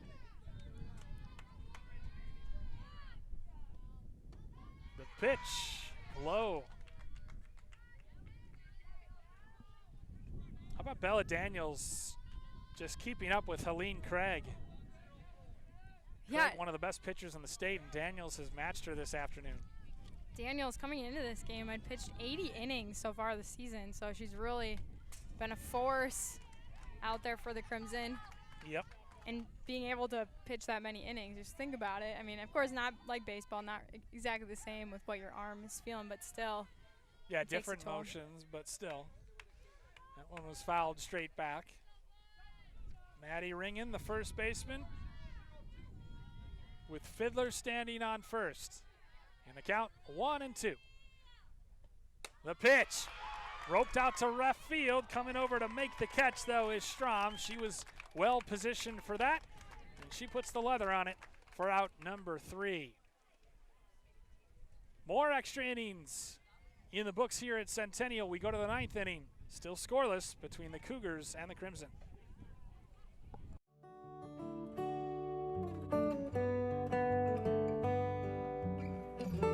The past comes alive at North Metro TV, where we can help you transfer your old videotapes, films, cassette tapes, record albums, and even photographs and slides to DVD and digital so you can enjoy them again.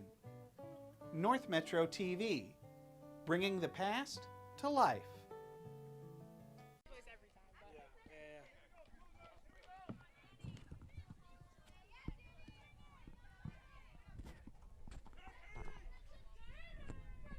Switch hitter Danny Strom sets in for the left side to start the 9th inning.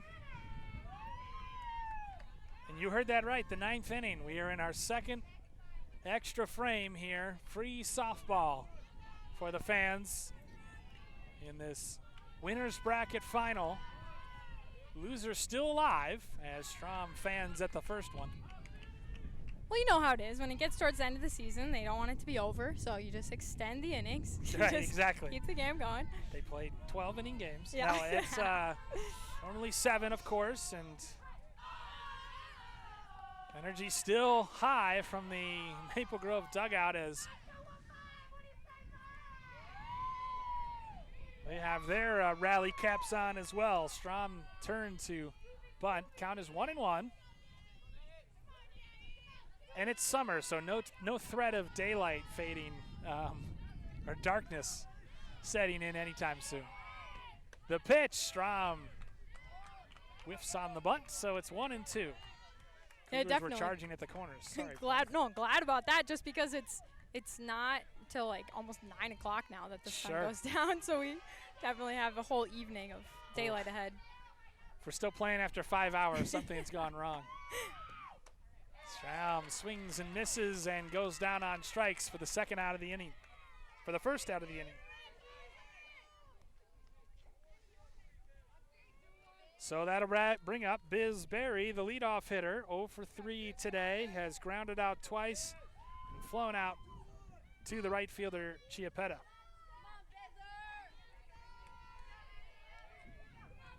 Sid Hockett to follow as Craig's pitch is bounced in. Be curious to know what the pitch count is at this point for both of these hurlers. They have had some quick innings, to be sure, but that's what I was thinking earlier. High pitch that Berry fouls off.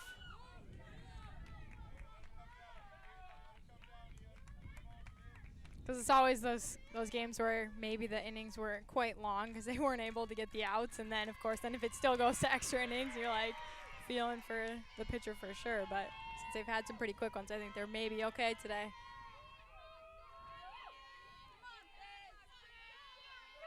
The 1-1 to Berry. Swings and fouls it on back. Watch out. Just avoided the car. Sure, they were glad they were aware in the breaks, making sure they didn't go for it anymore. Passing car. 1-2 the count on Elizabeth Berry. Playing an excellent shortstop today. Craig's pitch, Berry lines it into left center field. Coming over quickly is Losi to get it back in. But a one-out single for Biz Berry, and the leadoff hitter in the order for Maple Grove is aboard. Just the third hit of the afternoon for the Crimson, probably the cleanest one, as Sid Hockett talks to Jim Coltis.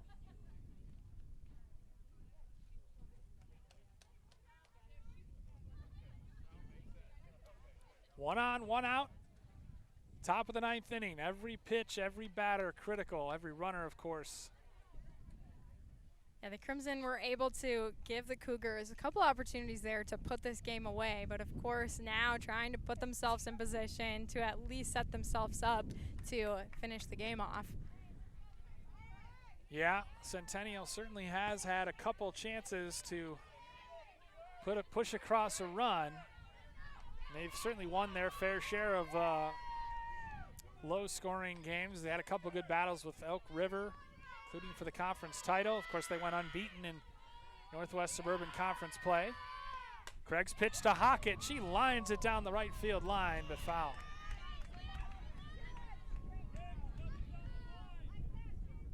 And a double might score a speedster like Berry from first.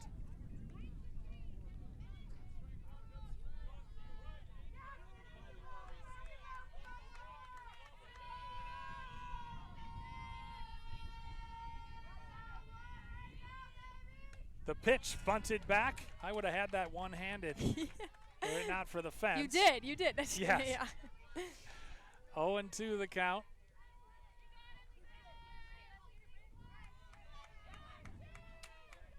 Depends how wide that viewfinder was. Right. So if they can't see that hit the fence, you definitely caught it with your arm. Yeah.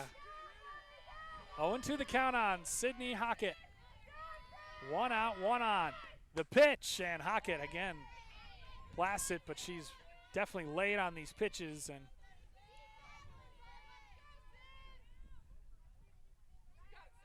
Craig just trying to, would love a strikeout right now. Hockett on the afternoon, 1 for 3. She singled to lead off the fourth. And grounded out to third in her last at bat. Berry on first. The pitch. Reaches out and pokes it into left field, and it gets down. Just was moving over to cover second, and it dropped down just in front of Hopkins, the left fielder. So now there's 2 on with 1 out. Runners at first and second for Maple Grove.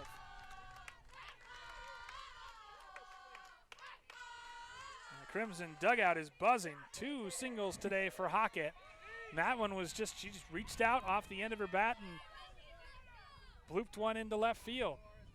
Now Rick Thomas, don't know if he's going to be making a pitching change to Dockendorf or not, but he is going out to the mound to give Craig some water. It's hot, as we've talked about. Dorothy Dueck comes to the plate. Well, will she be batting from the left or right side is the question. But Dueck has struck out and flied out to left and right today. So 0 for 3. But a big spot here. 1 out, 2 on and 1 out in the top of the ninth. And that was a good time, I think, by Coach Thomas to give Craig some water and just let her breathe. Shortstop Just, had she not been moving to cover second, might have been able to snag that one, but regardless, it was a clean single, so 2 straight singles have 2 runners aboard. First pitch swinging to Craig at third, goes to third for 1, over to first, in time for a double play. Huge defensive effort for the Cougars here, making sure that they get to the bottom of the inning, not allowing Maple Grove, who put themselves in good position to make a play here in this 9th inning, but now get the chance at the win. 1 to 5 to 3 on the double play. You talked about the Crimson defense all day. That's some fantastic defense from the Cougars at the perfect time as well. Yeah, they just absolutely showed up when they needed to. It's a game of inches. Craig manages to snag it and turns the double play to end the inning and give the black and red a little bit of momentum as we head to the bottom of the ninth. In the ninth, it'll be the 6, 7, and 8 hitters for the Cougars, and be interesting to see if Craig bats with her. And she will be batting, so apparently her thigh is okay after getting plunked there in her last at bat in the 7th. We're in the bottom of the ninth.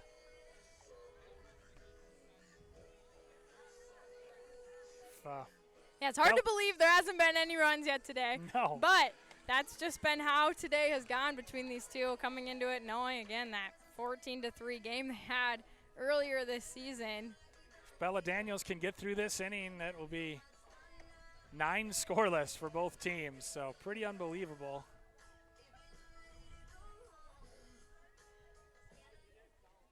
Centennial, no runs, 6 hits, and an error.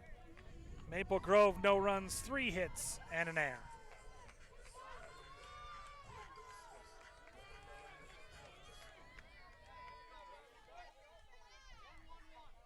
Eileen Craig, the pitcher, stands in. She's walked and was hit by a pitch. Only one official at bat. She flew out to the right fielder. Was robbed, really. She takes a called strike on the outside corner. I love some of the cheers from the dugout. They're great.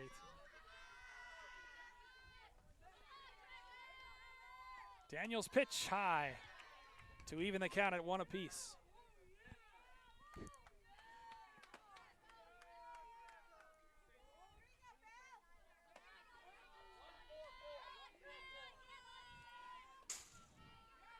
All of these ladies dialed in. And Craig swings and hits it into the right center field gap. It's down, cut off near the fence, and Craig is held to a single. But she's aboard, the leadoff runner in the 9th inning for Centennial.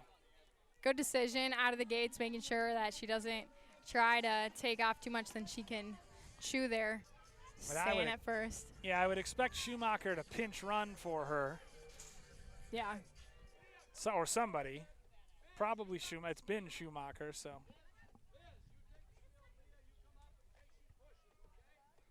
Now they're wondering if the bunt's going to happen or what, but it is indeed Alyssa Schumacher.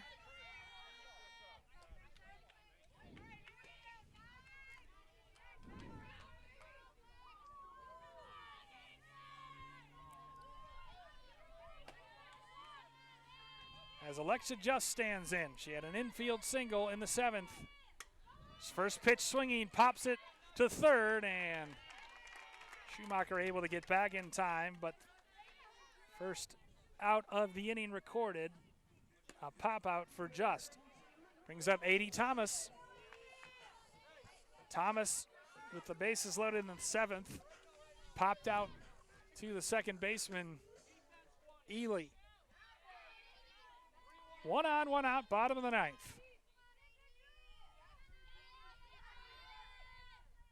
Daniels rocks and fires, called strike.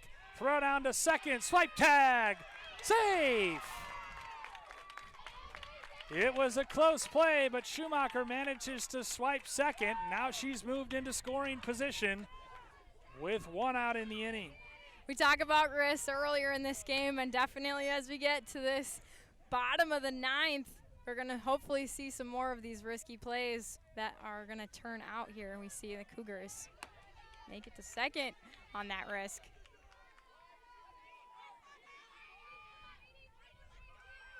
A.D. Thomas with a count of 0-1. Daniels pitch. Thomas swings and hits it out over the shortstop's head. It falls in. Thomas will hold the runner at third. So Schumacher stays at third. And A.D. Thomas aboard with a bloop single. Brings up Emma Hopkins. Unless she's going to be taken down now, we're going to have a meeting.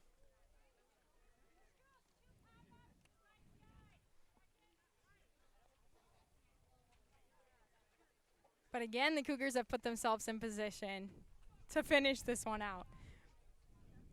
However, we've seen it turn so many different times. But we'll take a quick break and be back with you for possibly the end of this game. That will be determined here shortly.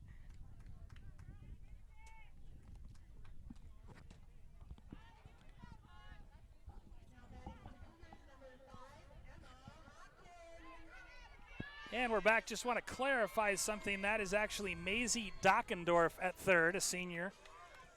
She wears 8. Schumacher wears 9. It's hard to see. Dockendorf stands at third. Want to make sure we get that right. Dockendorf at third. 80 Thomas at first. With 1 out, and Emma Hopkins at the dish. Hopkins bounced back to the pitcher in her last at bat for a force out. Fake throw down to second as Thomas moves up into scoring position.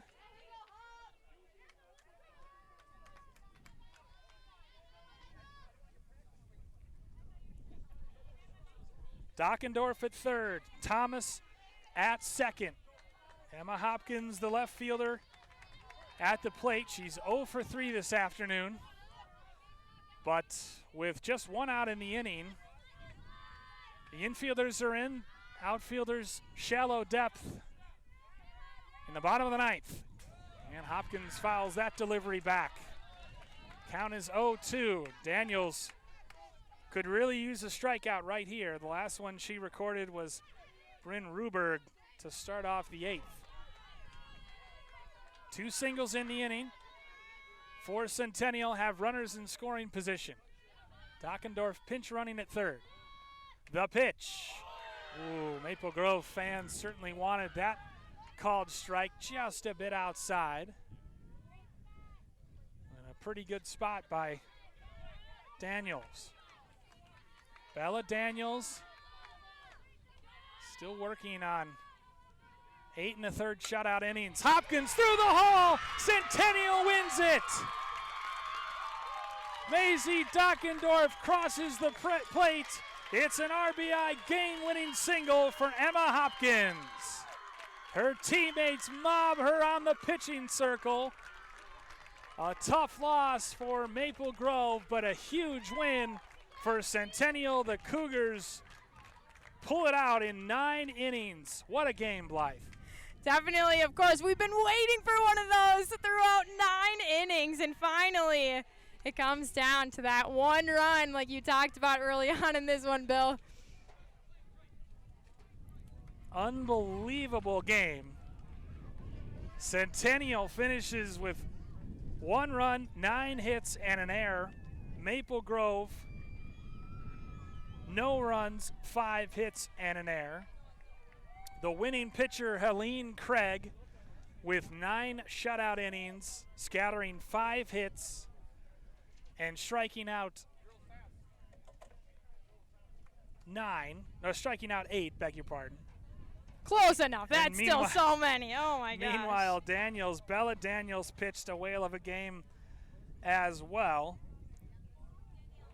She struck out 5, but ultimately 3 singles in the 9th inning gives Centennial a hard-fought 1-0 victory in 9 innings and extra innings here in the winner's bracket final. And of course, Blythe, these 2 teams could face each other next Thursday.